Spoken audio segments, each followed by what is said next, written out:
হ্যাঁ, হ্যালো। হ্যাঁ, হ্যাঁ, বলেন। আচ্ছা ভাই, নাস্তিক হওয়ার শর্ত কি? নাস্তিক তো মানুষ এইভাবে হইতে পারে না। হ্যাঁ? মানে এমন তো না যে আপনি চাইলেন আর নাস্তিক হয়ে গেলেন, বা বিশ্বাসীও মানুষ এমনি হইতে পারে না। এটা হচ্ছে আপনার ইচ্ছার উপরে নির্ভর করে না। এটা কোনো আচ্ছা, আপনাকে একটু মিউট করে দিই। আপনার এখান থেকে শব্দ হচ্ছে। আপনি দেখেন যে আপনার শব্দটা ঠিক করতে পারেন কিনা। নাস্তিক হওয়া বা আস্তিক হওয়া এই জিনিসগুলা ঐচ্ছিক বিষয় না। যে মনে করেন আজকে আপনার আপনি মনে করেন আল্লাহকে সম্পূর্ণভাবে বিশ্বাস করেন। আপনার পক্ষে সম্ভব না নাস্তিক হওয়া। বা একজন নাস্তিক সে আল্লাহকে বিশ্বাস করে না। তার পক্ষে সম্ভব না যে আজকে তার মনে চাইতেছে একটু আস্তিক হয়ে যাই, আজকে মনে চাইতেছে একটু আমি আল্লাহরে বিশ্বাস করি, করি একটু। না, এটা করা সম্ভব না। একজন মানুষের এই বিশ্বাস অবিশ্বাস এই জিনিসটা ঐচ্ছিক বিষয় না, মানে ইচ্ছা করলেই আপনি সেটা করতে পারবেন না। যেমন ধরেন, একটা উদাহরণ দিই। আনসান ভাই, আপনি কি একটা মুসলিম পরিবারের সদস্য? জি, জি ভাই, আমি মুসলিম পরিবারের সদস্য। আমার কথা ক্লিয়ার এখন ভাই? নয়েজ হয়? এখন ক্লিয়ার। হ্যাঁ, আমি একটু আপনাকে উদাহরণ দিয়ে বোঝাচ্ছি জিনিসটা। মনে করেন আপনি তো আল্লাহতে বিশ্বাস করেন নাকি? আচ্ছা, একটু ইন্টারপ্রি মানে মনে হয় আমার কোশ্চেনটা মানে ঠিক মতো হয় নাই। একটু মানে আপনি সেটা না। ভাই, আমি একটা হ্যাঁ, জিনিস আমি বোঝাচ্ছি, একটু ধৈর্য ওকে, ধরেন। ওকে। হ্যাঁ? আপনি মনে করেন আল্লাহতে বিশ্বাস করেন কি করেন না, এটা একটু বলেন তো আমাকে। জি, করি। আচ্ছা, আপনার পক্ষে কি সম্ভব একদিনের জন্য একটু মা কালীকে বিশ্বাস করবেন? একদিন মাত্র। আচ্ছা, একদিন না, ১ ঘন্টা। ১ ঘন্টা আপনি একটু মা কালীকে বিশ্বাস করবেন। ১ ঘন্টা পর আপনি আবার আল্লাহতে বিশ্বাস করেন, অসুবিধা নেই। কিন্তু জাস্ট ফর 1 আওয়ার আপনি একটু মা কালীকে বিশ্বাস করবেন। এটা কি আপনার পক্ষে সম্ভব কিনা একটু বলেন তো। এখন মনে হয় না। এটা যদি ৫-১০ বছর আগে করতেন তাইলে একটা মানে তখন হয়তো সংশয়ে পড়তাম, কিন্তু এখন না। আপনার পক্ষে আসলে সম্ভব না, কোনো বিশ্বাসী মানুষের পক্ষে এটা সম্ভব না। যে অন্য কোনো কিছু, মানে ইচ্ছা হইলো আর আপনি একটু মা কালীরে বিশ্বাস করলেন, এটা কোনো বিশ্বাসী মানুষের পক্ষে সম্ভব না তো। আপনি কি এটা বোঝেন যে এইটা কারো পক্ষে সম্ভব না যে ১ ঘন্টার জন্য আমি প্রাচীন গ্রিসের যে দেবতা ছিল জিউস, এটার আমি ৫ মিনিট বিশ্বাস করব, ৫ মিনিট পর আমি আবার ব্যাক করব আল্লাহতে। এইটা কি কারো পক্ষে সম্ভব? না মানে সম্ভব অসম্ভব মানে এটা তো যার যার ব্যক্তিগত ব্যাপারে, মানে তার ব্যক্তিগত বোঝার ব্যক্তিগত উপরে। ব্যক্তিগত ব্যাপার, সেটা তো আমি অবশ্যই সেটাতে তো আপনার সাথে আমার কোনো ইয়া নেই, মানে দ্বন্দ্ব নাই। আমি আপনাকে জিজ্ঞেস করছি যে এটা সম্ভব কিনা। আপনার আপনার ইচ্ছা হইলো, বা আপনি একটা ধর্মতে মানে একটা ঈশ্বরে আপনি ইচ্ছা করে কি বিশ্বাস করতে পারবেন, বা ইচ্ছা করে অবিশ্বাস করতে পারবেন? আমি প্রশ্নটা বুঝি নাই। মানে মনে করেন আপনার ইচ্ছা হইলো যে আজকে আমি ১ ঘন্টা মা কালীরে বিশ্বাস করব, জাস্ট ফর 1 আওয়ার আমি একটা মা কালীরে বিশ্বাস করবো, আবার ১ ঘন্টা পর আবার আল্লাহরে বিশ্বাস করব। এটা আপনি ইচ্ছা করলে আপনি কি করতে পারবেন কিনা? আপনি কি মন থেকে ১ ঘন্টার জন্য মা কালীকে বিশ্বাস বিশ্বাস করতে পারবেন? না, পারবো না। আহ, আপনার মনে যদি আল্লাহর প্রতি বিশ্বাস থাকে, তাহলে আপনার পক্ষে কোনোভাবেই সম্ভব না ১ ঘন্টার জন্য, বা আপনার মা কালীতে বিশ্বাস করা আপনার পক্ষে কোনোভাবেই সম্ভব না। এইটা একটা অসম্ভব, অবাস্তব কথা। কারণ এই জিনিসটা আপনার ইচ্ছার উপরে নির্ভর করে না। আপনি মনে করেন আপনাকে কেউ বলল যে তুমি আহ তোমারে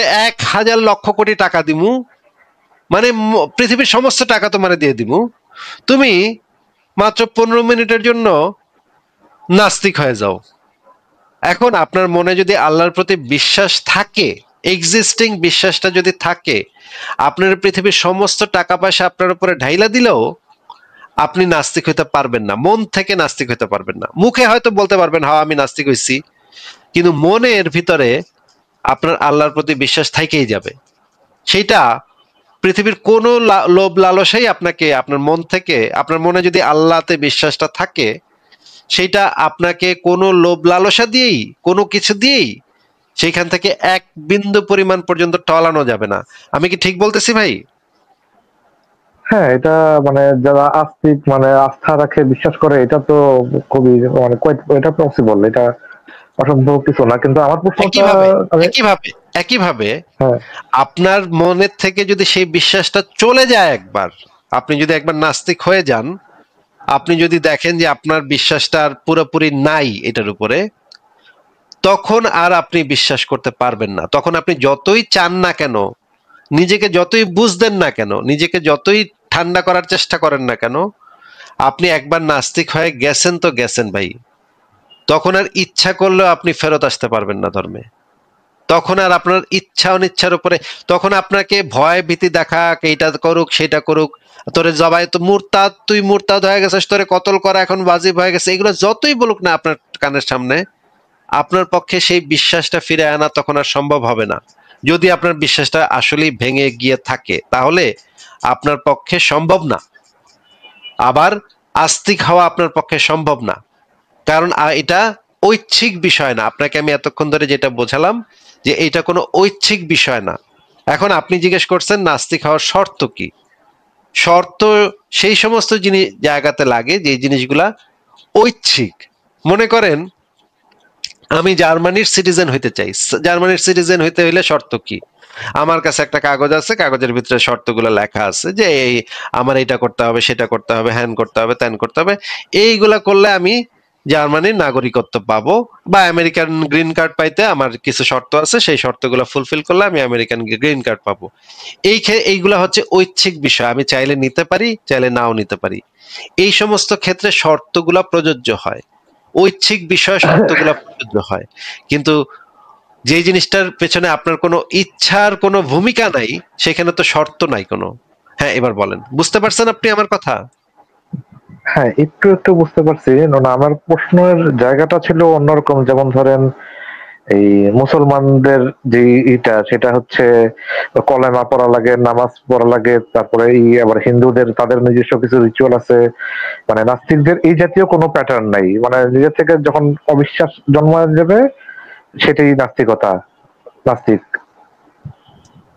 যখন আপনার বিশ্বাসটা নষ্ট হয়ে যাবে, ভেঙে যাবে, বা আপনি বুঝতে পারবেন যে এইগুলা আসলে অন্ধবিশ্বাস ছিল, ছোটবেলা থেকে আমি যে পরিবারে জন্ম নিচ্ছি সেই পরিবার থেকে শিখানো কিছু জিনিস যেগুলা আসলে অন্ধবিশ্বাস, এই জিনিসটা যখন আপনি রিয়েলাইজ করবেন, তখন আপনি নাস্তিক হয়ে যাবেন। এখন পৃথিবীর বেশিরভাগ মানুষ নাস্তিক হয় এই জিনিসগুলা যাচাই করতে গিয়ে, যে আমি ছোটবেলা থেকে যে পরিবারে জন্ম নিচ্ছি সেই পরিবার থেকে আমাকে যে জিনিসটা শেখানো হয়েছে সেটা আসলেই আদৌ সত্য কিনা, এটা যাচাই করতে গিয়ে বেশিরভাগ মানুষ নাস্তিক হয়।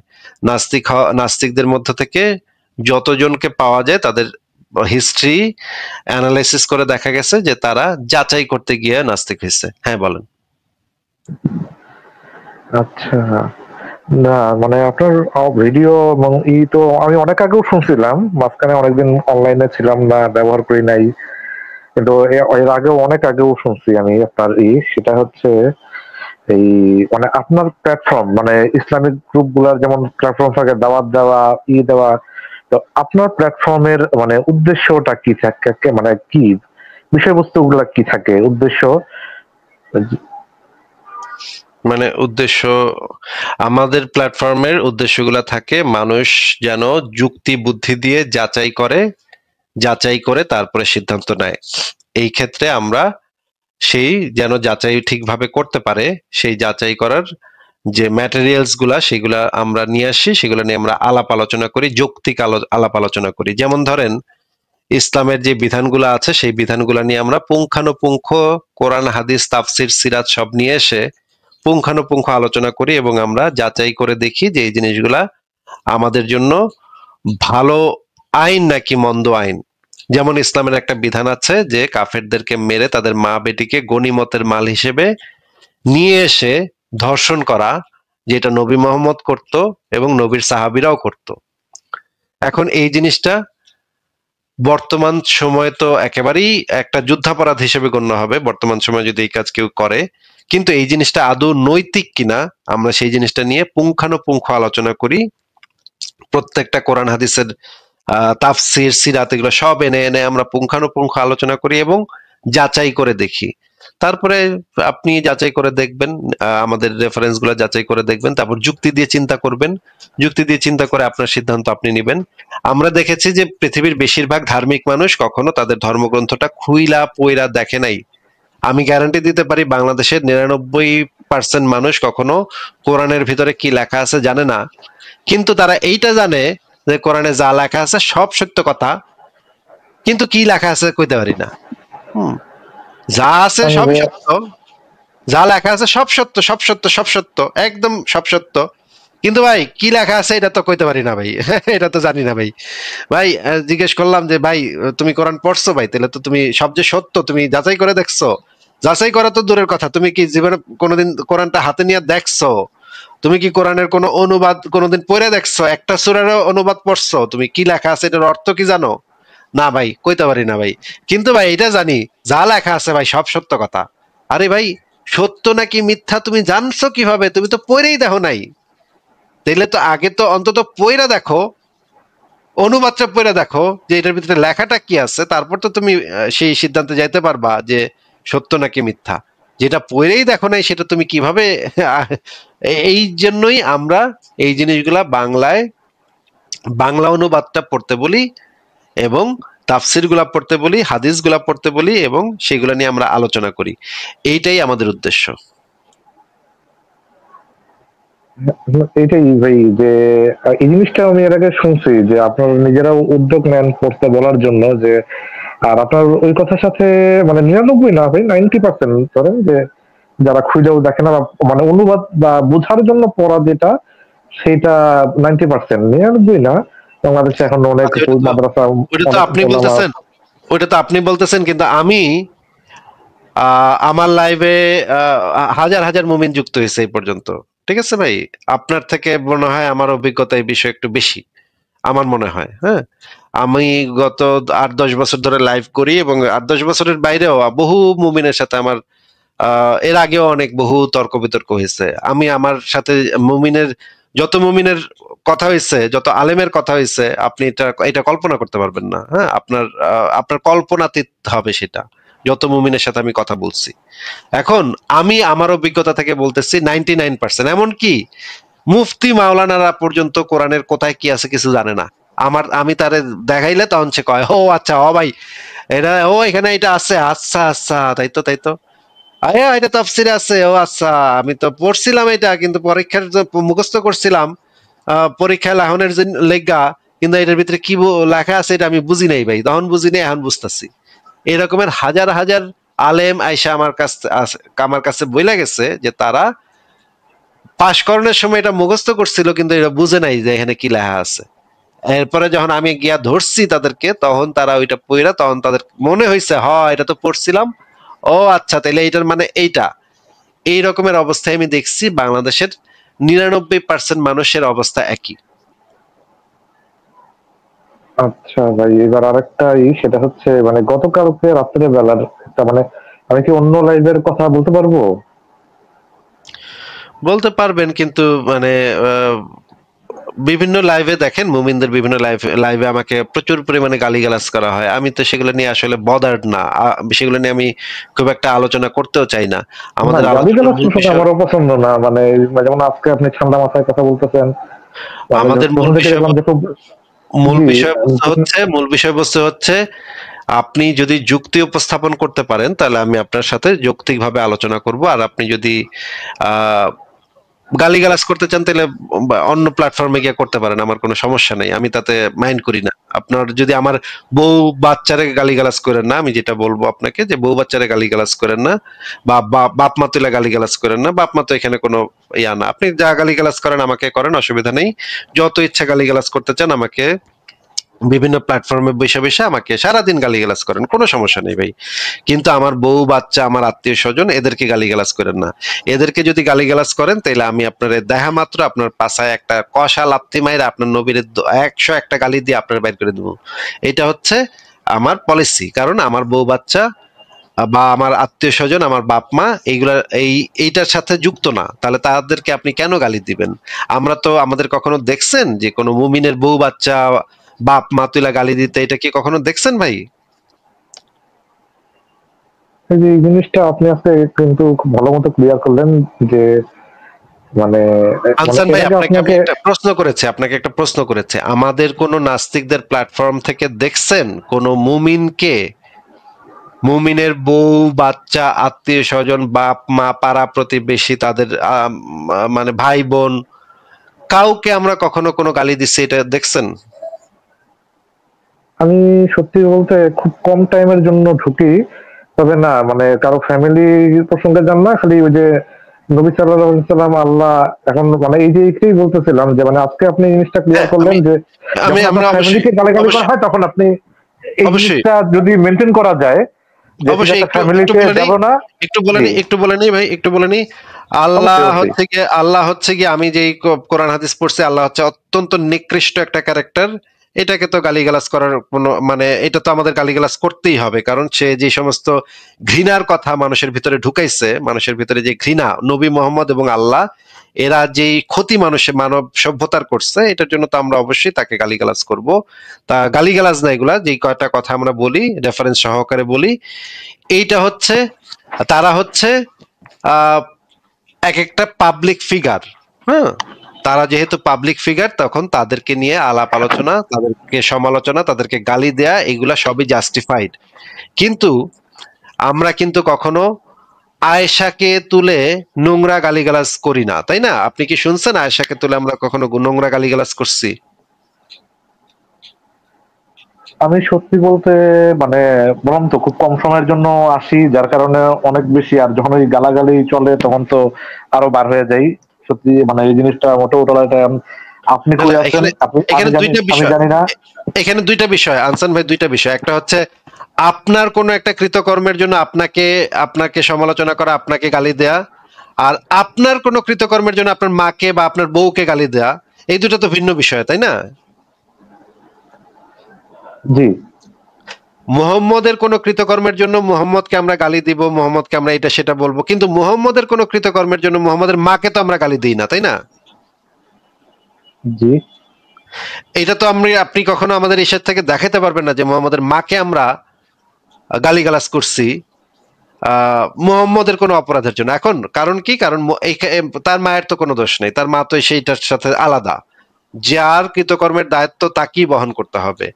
আপনার কৃতকর্মের দায় আপনার বহন করতে হবে। আপনি যদি কোনো আকাম করেন তাহলে আপনাকে আমি গালি দিব, কিন্তু আপনার বোনকে বা আপনার বউকে বা আপনার বাচ্চাকে নিয়ে তো আমরা কথা বলবো না।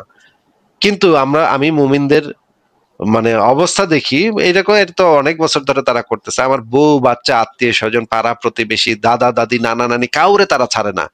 এমন নোংরা গালিগালাজ তারা করতে থাকে রে ভাই, এত নোংরা গালিগালাজ তারা সারাদিন বৈশা করতে থাকে। তো এই রকমের হইলে তো আমি পাশে লাথি মেরে এগুলো বাইর করে দিব। এবার আচ্ছা আমি বলেন আপনি। প্রশ্নটা ভুলে যাবো, সেটা হচ্ছে গতকাল মানে ওই লাইভের কথাটা এই কারণে, গালাগালি প্রসঙ্গে তো যাবোই না, কিন্তু বিষয়টা হচ্ছে যে ওই আকবর আজম এই জাতীয় কিছু একটা নাম, তো ওনার একটা ভিডিও দেখাচ্ছিল। তো সেখানে যে কিছুক্ষণ আগে যে আপনি যে রেফারেন্সটা টানলেন যে ধর্ষণ, ঠিক আছে, ওই মেরে নবী সাল্লাল্লাহু আলাইহি সাল্লাম তাদেরকে উঠায় নিয়ে এসে ধর্ষণের ব্যাপারটা, তো এটা ওই আকবর আজম উনিও নাস্তিক যতটুকু মানে কথায় বুঝলাম বা মানে ভিডিওতে দেখলাম। তো উনি জিনিসটা ডিনাই করছে যে না, কোরআন হাদিসে এরকম কোনো কথাবার্তা বা এইভাবে কোনো কথাবার্তা নাই। তো আপনি যেটা বলছেন এটা কিরকম ঠিক না। কিরকম কথাবার্তা নেই? এই যে মানে ওই সাহাবারা মেরে মানে কিছুক্ষণ আগে বললেন না, সাহাবারা মেরে তার ওই বউ তাদের বউকে নিয়ে আসতো ধর্ষণ করার জন্য, এই জিনিসটা অবশ্যই আপনি দেখাতে পারবেন না। এটা অবশ্যই আপনি ধর্ষণ করার জন্য নিয়ে আসতো। এটা যদি আমি মানে এই দেখাতে পারি। জিনিসটাই এটা আচ্ছা পরে ভাই, ওই হাদিস খুলে ভাই এই লাইভ স্ট্রিমের উপর দেখায় দেন হাদিসটা।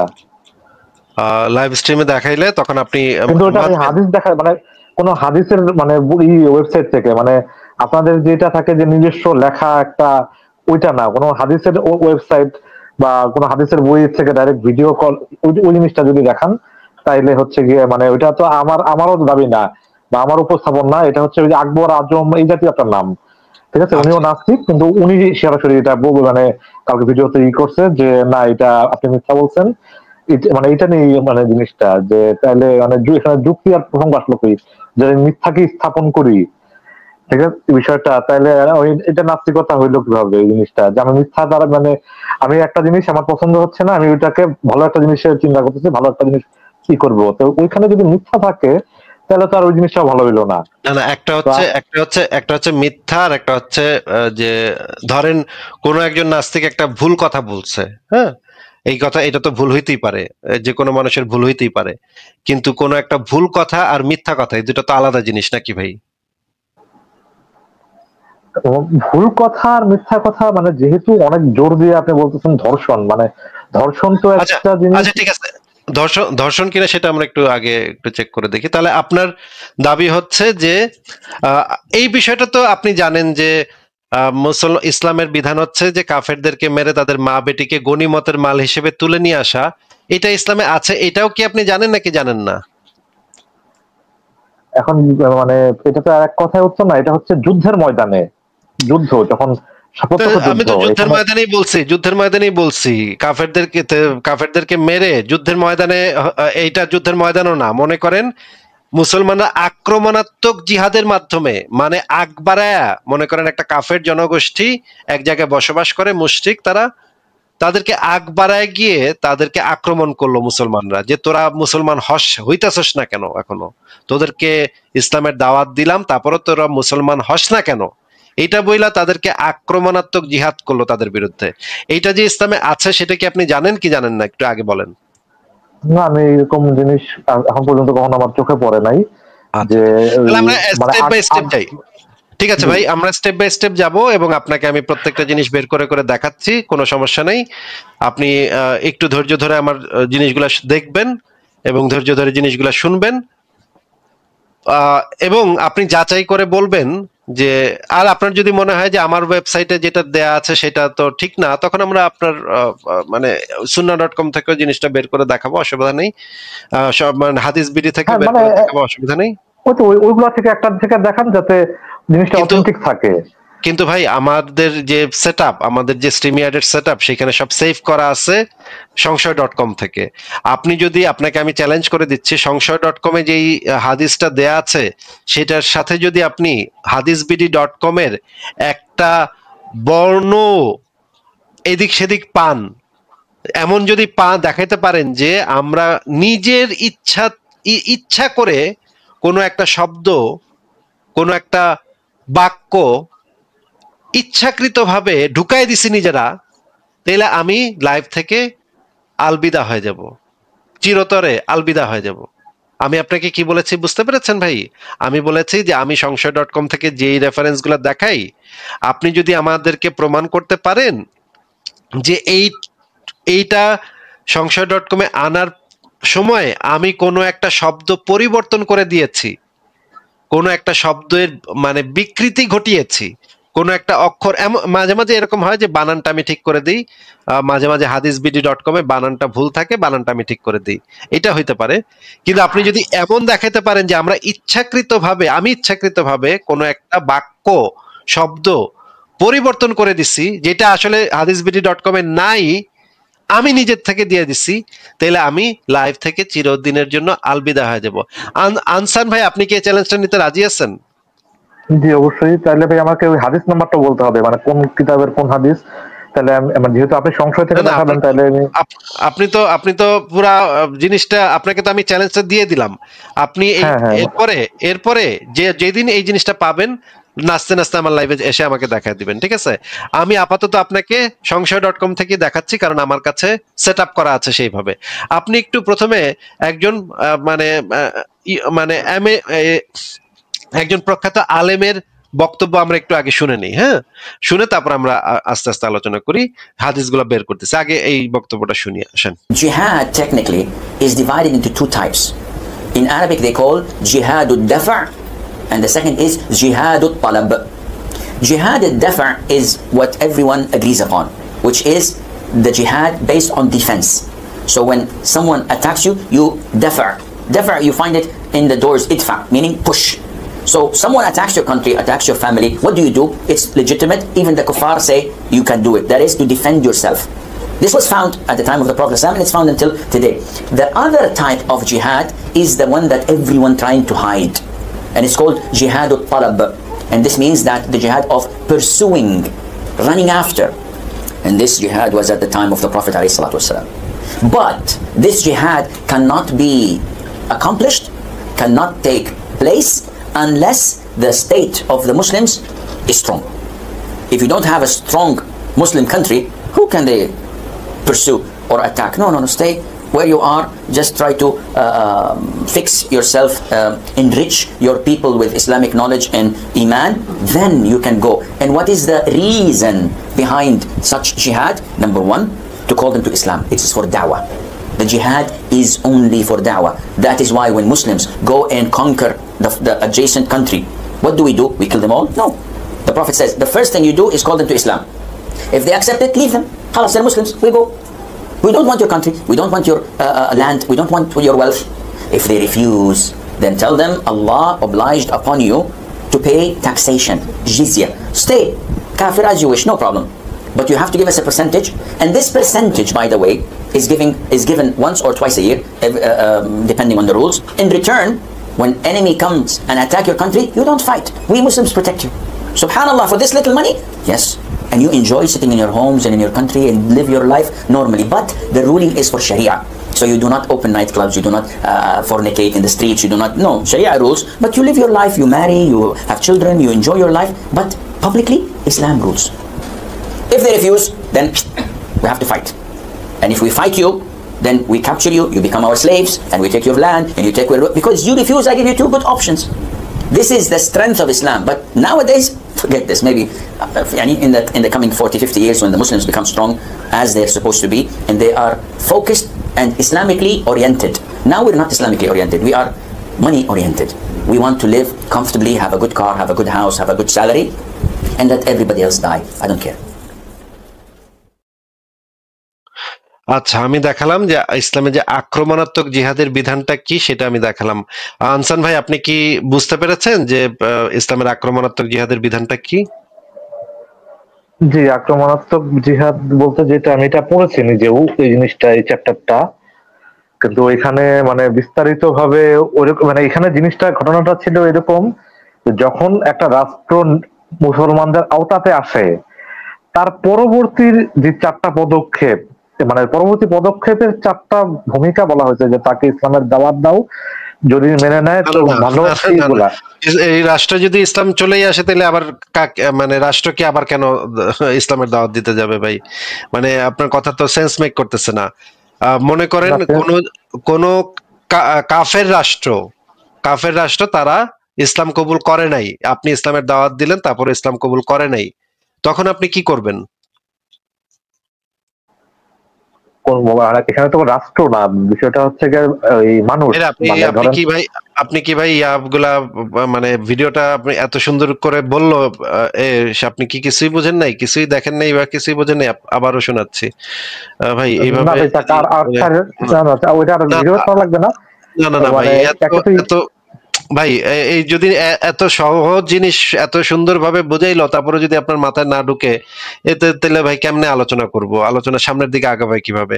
আমাদের তো একটা স্টেপ বাই স্টেপ পার হয়ে যেতে হবে। আপনি বলতেছেন একটা রাষ্ট্রে যদি ইসলাম প্রতিষ্ঠিত হওয়ার পরে যদি ওরা, আরে ভাই, এটা কাফের রাষ্ট্রের কথা বলা হচ্ছে এখানে। কাফের রাষ্ট্রে ওরা এখনো ইসলাম কবুল করে নাই। এটা একটা দারুল হরব বা হচ্ছে কি দারুল কুফর, যেখানে তারা ইসলাম কবুল করে নাই। আপনি তাদেরকে প্রথমে বলবেন যে ইসলামটা কবুল করো। তারা যদি বলে যে আমরা ইসলাম কবুল করব না, তখন 2টা অপশন থাকে, জিজিয়া দাও, যদি আহলে কিতাব হয় তাহলে জিজিয়া দাও, অথবা মরো। তখন তাদের সাথে আক্রমণাত্মক জিহাদ করতে হবে। আপনি একটু এই হাদিসটা একটু পড়ে শোনান তো আমাদেরকে ভাই, আনসান ভাই। ভাই আমি মোবাইলে তো খুবই ছোট লেখা দেখতেছি ভাই। ভাই আপনার তো ভাই প্রবলেমের উপরে প্রবলেম। আমি তাহলে আপনার রেফারেন্স গুলো দেখাবো কিভাবে বলেন তো? আপনি নাম্বার বললেই তো আমি যে চেক করে নিতে পারবো। যেমন আপনার এখানে মনে হয় কি যে সহি 407 যেরকম নাম্বার দেওয়া না, এরকম নাম্বার বললেই তো দেখা যাবে, মানে আমি অন্য জায়গা থেকে দেখে নিতে পারবো। আপনি কি আপনার কি পিসি ওপেন করা আছে? না, পিসি ওপেন নাই ভাই, না মোবাইলে আমি। আচ্ছা, এই হাদিসে আমি আপনাকে পড়ে শোনাচ্ছি। তিরমিজি শরীফের এই হাদিসে লেখা আছে, যতক্ষণ পর্যন্ত মানুষ লা ইলাহা ইল্লাল্লাহ না বলবে, ততক্ষণ পর্যন্ত তাদের বিরুদ্ধে কিতাল করতে আমি আদেশ প্রাপ্ত হয়েছি। আচ্ছা, এই হাদিসটাকে আমি বড় করে তেলে দেখাচ্ছি। বড় করে আপনি পড়বেন, আপনাকে তো তাহলে পড়তে হবে, কারণ এই জিনিসগুলো যদি আপনি আপনি যদি এখন কি দেখা যাচ্ছে? জি জি, এখন দেখা যাচ্ছে। আচ্ছা, এখন তাহলে একটু পড়েন তো, এখানে কি লেখা আছে হাদিসটাতে? সুনান তিরমিজি তাহাতে কৃত 38 ঈমান পরিচ্ছেদ 1। যতক্ষণ পর্যন্ত মানুষ লা ইলাহা ইল্লাল্লাহ না বলবে ততক্ষণ পর্যন্ত তাদের বিরুদ্ধে কিতাল করতে আমি আদেশপ্রাপ্ত হয়েছি। এই কথাটার মানে কি একটু বুঝাই দেন আগে। হাদিসে যাচ্ছি, আপনি আগে এটুকু হ্যাঁ, মানে বুঝিয়ে দেন। এটা তো পরিচ্ছেদের মানে একটা নাম। ধরেন ওই যে থাকে না গরু মেয়ের আমি তো বলি নাই যে এটা পরিচ্ছদের নাম না। এটা তো আমি বলি নাই তো কোথাও যে না ভাই এটা পরিচ্ছদের নাম না ভাই, এটা তো আমি কোথাও বলি নাই। আপনি এই উত্তর কেন দিচ্ছেন? আপনাকে আমি জিজ্ঞেস করেছি এইটুকের অর্থ বুঝায় দেন। এটার অর্থ এটাই যে যতক্ষণ পর্যন্ত ঈমান না আনতেছে ততক্ষণ পর্যন্ত তাদের বিরুদ্ধে তাদেরকে হত্যাটা জায়েজ আছে। আচ্ছা, কারা কাদের মানে মানুষ? এইখানে মানুষ বলা আছে নাকি? হ্যাঁ, মানুষ। মানে এইখানে মানুষ বলতে তো কাফেরদেরকে বোঝানো হয়েছে নাকি? হ্যাঁ, কাফের মানে মানে অমুসলিম তো কাফের, যারা ইসলাম ধর্ম গ্রহণ করে না তারই তার আরবি নাম হচ্ছে কাফের, আরবি শব্দ। ও আচ্ছা, কাফেরটা আমাকে গালি হিসেবে নেয় আবার। ঠিক আছে, এবার আমরা এই হাদিসটা পড়ে, হাদিসটার নাম্বার হচ্ছে 2607। আপনি একটু এই যে রাসূলুল্লাহর বক্তব্যটুকু আগে একটু পড়েন। রাসূলুল্লাহ সাল্লাল্লাহু আলাইহি ওয়াসাল্লাম বলেছেন, মানুষ যে পর্যন্ত না আল্লাহ ব্যতীত আর কোনো প্রভু নেই এই কথার স্বীকারোক্তি দিবে সেই পর্যন্ত আমি তাদের বিরুদ্ধে যুদ্ধ করতে আদিষ্ট হয়েছি। আর যে ব্যক্তি বলবে আল্লাহ ব্যতীত আর কোনো প্রভু নেই সে আমার থেকে মাল ও রক্ত জীবন নিরাপদ নিল। তবে ইসলামের অধিকার সম্পর্কে ভিন্ন কথা এবং তাদের প্রকৃত হিসাব নিকাশ হচ্ছে আল্লাহ তাআলার দায়িত্বে। রাসূলুল্লাহর এই কথাটা একটু আমাদেরকে বুঝায় দেন ভাই। ওই যে মানে পরিচ্ছেদের অংশটাই তো রাসূলুল্লাহ সাল্লাল্লাহু আলাইহি ওয়াসাল্লাম বলেছেন। আপনি তো তখন বলতেছিলেন না না না এটা তো পরিচ্ছেদে লেখা। এখন তো এটা রাসূলুল্লাহ না বলিনি, আমি বলছি ওটা পরিচ্ছেদের না, ওটা পরিচ্ছেদের নাম। হ্যাঁ, আপনি তো তখন বলেছিলেন যে না, এমন ভাবে বলছিলেন যে না এটা তো মানে এটা তো পরিচ্ছেদ কেউ একজন দিয়েছে। এখন তো কথাটা রাসূলুল্লাহ বলেছেন। রাসূলুল্লাহর কথাটা আমাদেরকে একটু সহজ বাংলায় যেন বোধগম্য হয় একটু বুঝায় বলেন ভাই। যতক্ষণ পর্যন্ত মানুষ ইসলামের প্রতি ঈমান না আনবে ততক্ষণ পর্যন্ত তাদের বিরুদ্ধে যুদ্ধ করার জন্য নির্দেশিত হয়েছে। এটা কে যুদ্ধ করবে? আমি তো মনে করেন মানে নাস্তিক, আমি তো আপনার সাথে যুদ্ধ রাসূলুল্লাহ সাল্লাল্লাহু আলাইহি ওয়াসাল্লাম। তখন আমার প্রশ্নটা শুনে উত্তর দেন, মনে করেন আচ্ছা ভাই, মানে একটা মিনিট, মানে কথা শেষ হলে বলেন আমার কথা শেষ, তাইলে মানে তখন মাইক অন করে সুবিধা হবে। ভাই আমার প্রশ্নটা শুনেন। প্রশ্নটা হচ্ছে কি, আমি তো আপনার বিরুদ্ধে কোনো যুদ্ধ করতেছি না। আমি ইসলামে বিশ্বাস করি না, আমি মনে করেন ইহুদি ধর্মে বিশ্বাস করি। আমি আমার মতো আছি আমার বাসায়। আপনি বলতেছেন আমার সাথে যুদ্ধ করবেন, আমি তো আপনার সাথে যুদ্ধ করতে যাই নাই। তার মানে আপনি তো যুদ্ধ করতে আসবেন, এখানে তো রাসূলুল্লাহ গিয়ে যুদ্ধ করবে, তাই না? জি, মানে এই মুহাম্মদ গিয়ে আগ বাড়ায় গিয়ে যুদ্ধ করবে। কারণ কি? কারণ হচ্ছে তারা লা ইলাহা ইল্লাল্লাহ এই কথাটা বলে নাই নাকি?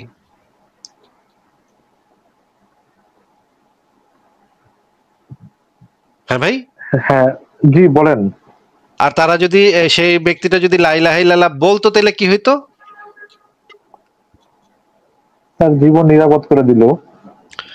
ও এই কথাটা বলার মাধ্যমে নিজের জীবনটা এবং রক্ত এবং জীবন মাল নিরাপদ করা যাবে, কিন্তু এই কথাটা যদি কেউ না বলে তাহলে তার রক্ত এবং মাল নিরাপদ থাকবে না নাকি? জি, রিস্কের ভিতরে থাকবে। যে কোনো সময় যে কোনো মুমিন আইসা, রাসূলুল্লাহর কোন একজন সৈনিক আইসা সেটা করে দিতে পারে নাকি, কামটা সাইরে দিতে পারে।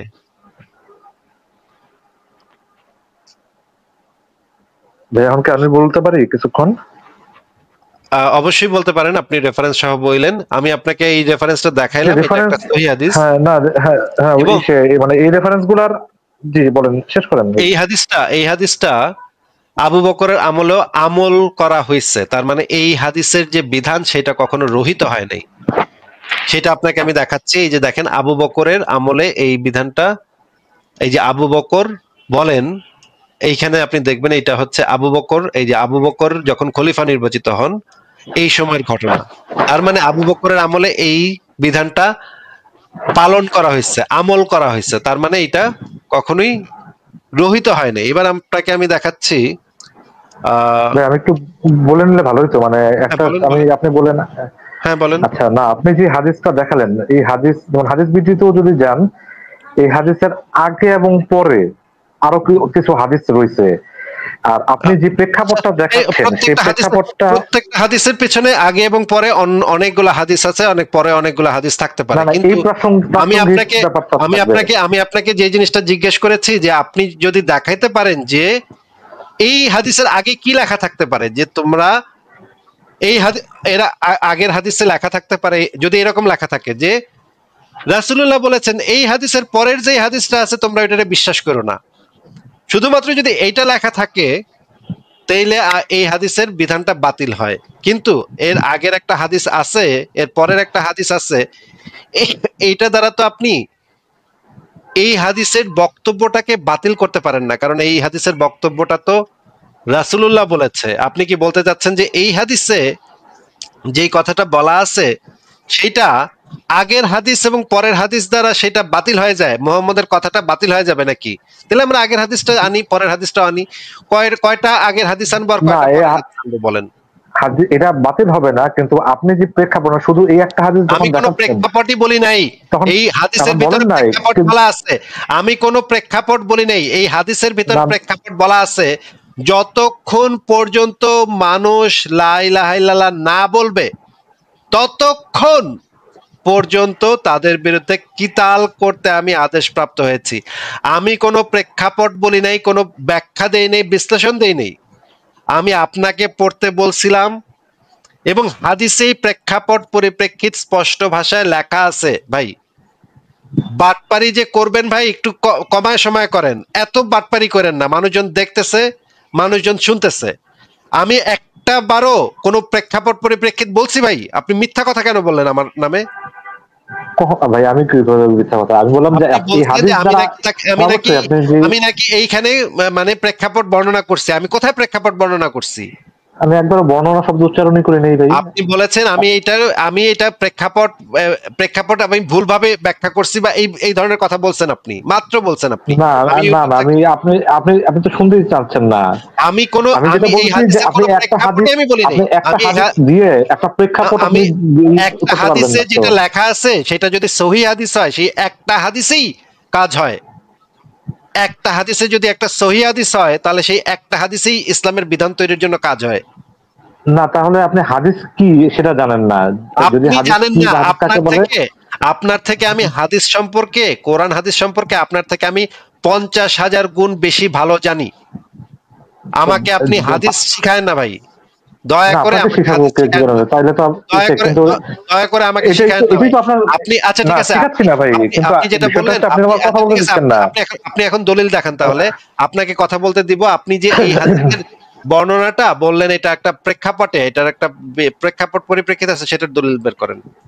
এটার এই হাদিসের আমি বললাম তো এই পরিচ্ছেদটা পড়া আছে দেখি, এটার আগে 2-3টা হাদিস আগে এটা একটা যুদ্ধের অবস্থান। এটা কোনো যুদ্ধের অবস্থান না। নো এখানে কোনো যুদ্ধের কথা বলা হয় না। এখানে কোনো বলতেছি না, এগুলো আগে যান, এটার আগে গেলে আপনি পাবেন। হ্যাঁ ঠিক আছে, কয়টা আগে যাব? সেই জন্যই তো আপনাকে জিজ্ঞেস করলাম যে এইটা কয়টা আগে গেলে। আপনাকে জিজ্ঞেস করছি যে এইটার কয়টা হাদিস আগে গেলে আমরা সেটা পাবো, সেটা কি আপনি পড়েছেন কিনা, নাকি এই মুহূর্তে আপনি ভাই এই হাদিস জীবনে দেখেন নাই? তো আপনি ইনস্ট্যান্ট এই হাদিস দেখা নিজে নিজে মন গড়া জিনিস বানাইতেছেন এখন, যে ভাই নিশ্চয়ই আপনার ধারণা যে এটা নিশ্চয়ই এটার আগের হাদিসে কিছু একটা আছে যেটা বাইর করলে এই হাদিসটা বাতিল হয়ে যাবে। এই হাদিসটাকে ঢাকা দেওয়ার জন্য আপনি এখন নিজে নিজে বানায় কথা বলতেছেন। আপনি নিজে জীবনে কখনো এই হাদিস পড়েন নাই, আপনি কিভাবে জানবেন যে আমি এই হাদিসের আগে পরে যত হাদিস আছে সব পড়ছি? ভাই আপনি আমার সাথে এটা নিয়ে মানে তর্ক করতেছেন যে হচ্ছে এই হাদিসের আগে পরে এই হাদিসের পুরা কিতাব আমার পড়া, আর আপনি এই হাদিস জিন্দেগিতে প্রথম দেখা বলতেছেন ভাই এটার আগের হাদিস পরের হাদিস পড়তে হবে, 2টা হাদিস আগে গেলে পাওয়া যাবে। আপনি এটা ধারণা করতেছেন, আপনি এটা আশা করতেছেন যে নিশ্চয়ই এটার 2টা হাদিস আগে এমন কিছু একটা লেখা আছে যেটা ভালো কথা আছে। এটা আপনি, কারণ আপনি নিজেই বুঝতেছেন এখানে যে কথাগুলা বলা আছে অত্যন্ত নোংরা কথা, অত্যন্ত জঘন্য কথা, এইটা আপনি বুঝা আপনি নিজে বানাইতেছেন যে নিশ্চয়ই আচ্ছা আপনার কথা আমি মেনে নিব, আপনার 2টা হাদিস 3টা হাদিস 5টা হাদিস আমরা পরে দেখব, আগে এবং পরে 5টা হাদিস পরে দেখব, আগেও 5টা হাদিস পড়বো, পরেও 5টা হাদিস পড়বো। যদি এই কথাটাই বলবৎ থাকে তাহলে আপনি কি করবেন আপনি একটু আমাদেরকে বলেন। ভাই আমি কি করবো, আপনি যদি মানে সত্য খুঁজতে চান, এখানে বিষয়টা হচ্ছে যে আমি বলেছি তো, আমি আপনাকে অলরেডি বলে দিচ্ছি ভাই, আমি আপনাকে বলে দিচ্ছি অলরেডি, কিন্তু আপনি প্রেক্ষাপটটা তো ঘুরে দিচ্ছেন বিষয়। আনসান ভাই এই হাদিসে প্রেক্ষাপট স্পষ্ট বর্ণনা থাকার পরেও, এই হাদিসে মানে প্রেক্ষাপট পরিপ্রেক্ষিত সমস্ত কিছু এই হাদিসের ভিতরে থাকার পরেও আপনি বলতেছেন আমি নাকি প্রেক্ষাপট ঘুরাই দিচ্ছি। তার মানে আপনি ভাই এই হাদিস জীবনে প্রথম দেখলেন না, বলেন তো? না আমি একবার পড়ছি, কিন্তু মানে মুখস্থ করার জন্য বা ওই পড়ার জন্য পড়ছি, মুখস্থ বা এটা নিয়ে আপনি তো জানেন, আপনি তো এটার প্রেক্ষাপটটা তাহলে জানেন, আপনার কাছে তো সেই প্রেক্ষাপটটা আছে, জানা আছে। সেই প্রেক্ষাপটটা আমরা কত নম্বর হাদিসে গেলে পাবো একটু যদি বলতেন, আমরা সেই হাদিস নাম্বারটাই বের করব। আগে আচ্ছা এটা কি চ্যাপ্টার? ঈমানের চ্যাপ্টার। ভাই আপনি তো এই হাদিসটা পড়ছেন এবং এই হাদিসটা কোন প্রেক্ষাপটে সেটাও তো আপনি খুব ভালোভাবে জানেন। এখন তো আর আমি আপনাকে দেখাবো না কোন চ্যাপ্টার, আপনি একটু আমাদেরকে বলেন যে যেহেতু আপনি এত ভালো জানেন এই হাদিসটা সম্পর্কে, এই হাদিসটার প্রেক্ষাপট সম্পর্কে, আপনি একটু আমাদেরকে বুঝায় বলেন যে কোন হাদিসটা আমরা বের করলে এটার সহি প্রেক্ষাপটটা পাবো।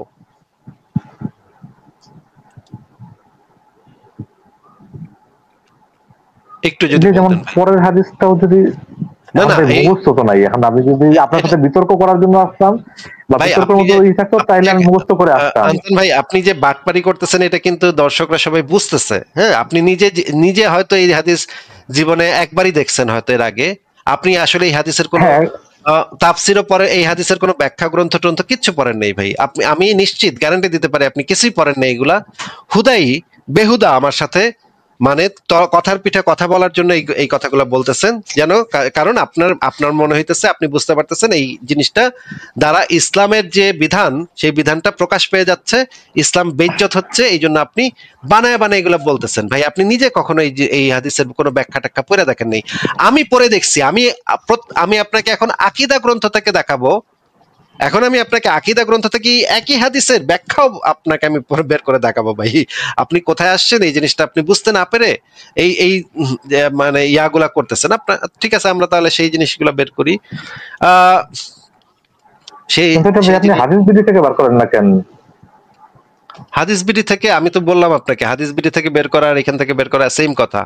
আপনাকে তো আমি বলে দিচ্ছি হাদিস বিডি থেকে বের করে এটার পরের হাদিসটা আমি বলি, আমি একটু শুনেন ভাই তাহলে কথা।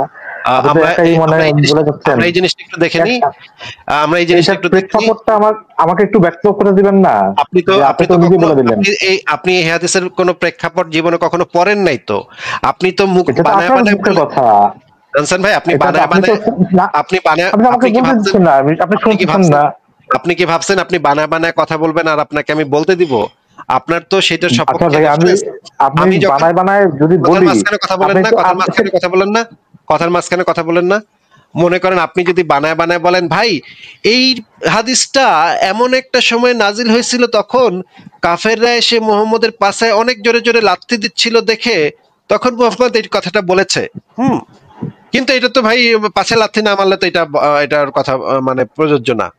এই যে এই কথাগুলো যে আপনি ব্যাখ্যাটা দিবেন, এই ব্যাখ্যাটা যদি আপনি মনে করেন আপনি চাপার উপর দিয়ে পার পেয়ে যাবেন, তাহলে তো পার পাবেন না তো ভাই। আমি তো আপনাকে জিজ্ঞেস করব যে যেই ব্যাখ্যাটা আপনি দিলেন সেটা কোন গ্রন্থ থেকে এই ব্যাখ্যাটা দিচ্ছেন সেই রেফারেন্সটা আমাদেরকে একটু দেখান। যেমন আমি আপনাকে হাদিসগুলা বের করে এখন আপনাকে আমি একটা আকীদা গ্রন্থ থেকে বের করে দেখাবো, ইসলামের আকীদা গ্রন্থ, যে আকীদা গ্রন্থগুলো লিখিত হয় কোরআন হাদিস তাফসির সিরাত সমস্ত কিছু প্রখরভাবে অ্যানালাইসিস করার পরে আকীদা গ্রন্থগুলো লেখা হয়।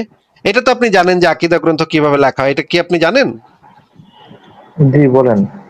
আমি এখন আকীদা গ্রন্থ থেকে বের করে দেখাবো, এরপরে আপনাকে আমি ফ্লোর দিব, আপনি যদি রেফারেন্স সহ সেই হাদিসের ব্যাখ্যা আপনি আমাদেরকে দিতে চান রেফারেন্স সহ, আপনার মুখের চাপার উপরে রেফারেন্স হলে হবে না, চাপার রেফারেন্স আমরা গ্রহণ করব না। আমি আপনাকে এই গ্রন্থটা থেকে দেখাচ্ছি, এরপরে আপনাকে আমি ফ্লোর দিব, রেফারেন্স সহ আপনি বলবেন, অসুবিধা নেই। এটা হচ্ছে আল ইতকান ফি তাওহিদ আর রহমান গ্রন্থ থেকে, এটা হচ্ছে সৌদি আরবের ইসলাম হাউস থেকে প্রকাশিত একটা অত্যন্ত বিখ্যাত আকিদা গ্রন্থ, ইসলামের আকিদা গ্রন্থ, মৌলিক আকিদা গ্রন্থ। এই হাদিস, এই গ্রন্থের ভিতরে কি লেখা আছে একটু আমাদেরকে পড়ে শোনান তো ভাই, এখানে কি লেখা আছে? ভাই অনেক বেশি ছোট ভাই, মানে আমার দেখার মতো অবস্থাই নেই। আপনি বলেন, অসুবিধা নেই আপনার। না না না না, এটা আপনারই পড়তে হবে ভাই। আমার কোলে এখন মানে ঋষভ আছে, আমি এখন পড়তে পারবো না, আপনি একটু আমাদেরকে কষ্ট করে। এখান থেকে কাউকে ইসলাম গ্রহণ করতে বাধ্য করা? হ্যাঁ হ্যাঁ, এইখান থেকে পড়েন। আরেকটু বড় করলে ভালো হইতো ভাই, এটা সবচেয়ে বড় ভাই। আচ্ছা, এই বিষয়টি উপরোক্ত আলোচনার সাথে সংশ্লিষ্ট একটি গুরুত্বপূর্ণ বিষয়। সমস্ত ওলামায়ে কিরাম একমত হয়েছেন যে যে সকল কাফিরের সাথে আমাদের কোনো চুক্তি নেই বা জিজিয়া প্রদানকারী জিম্মি কাফিরও নয়, তাদের হত্যার ভয় দেখিয়ে বা অন্য কোনোভাবে ইসলাম গ্রহণ করতে বাধ্য করা হলে এটি গ্রহণযোগ্য হবে।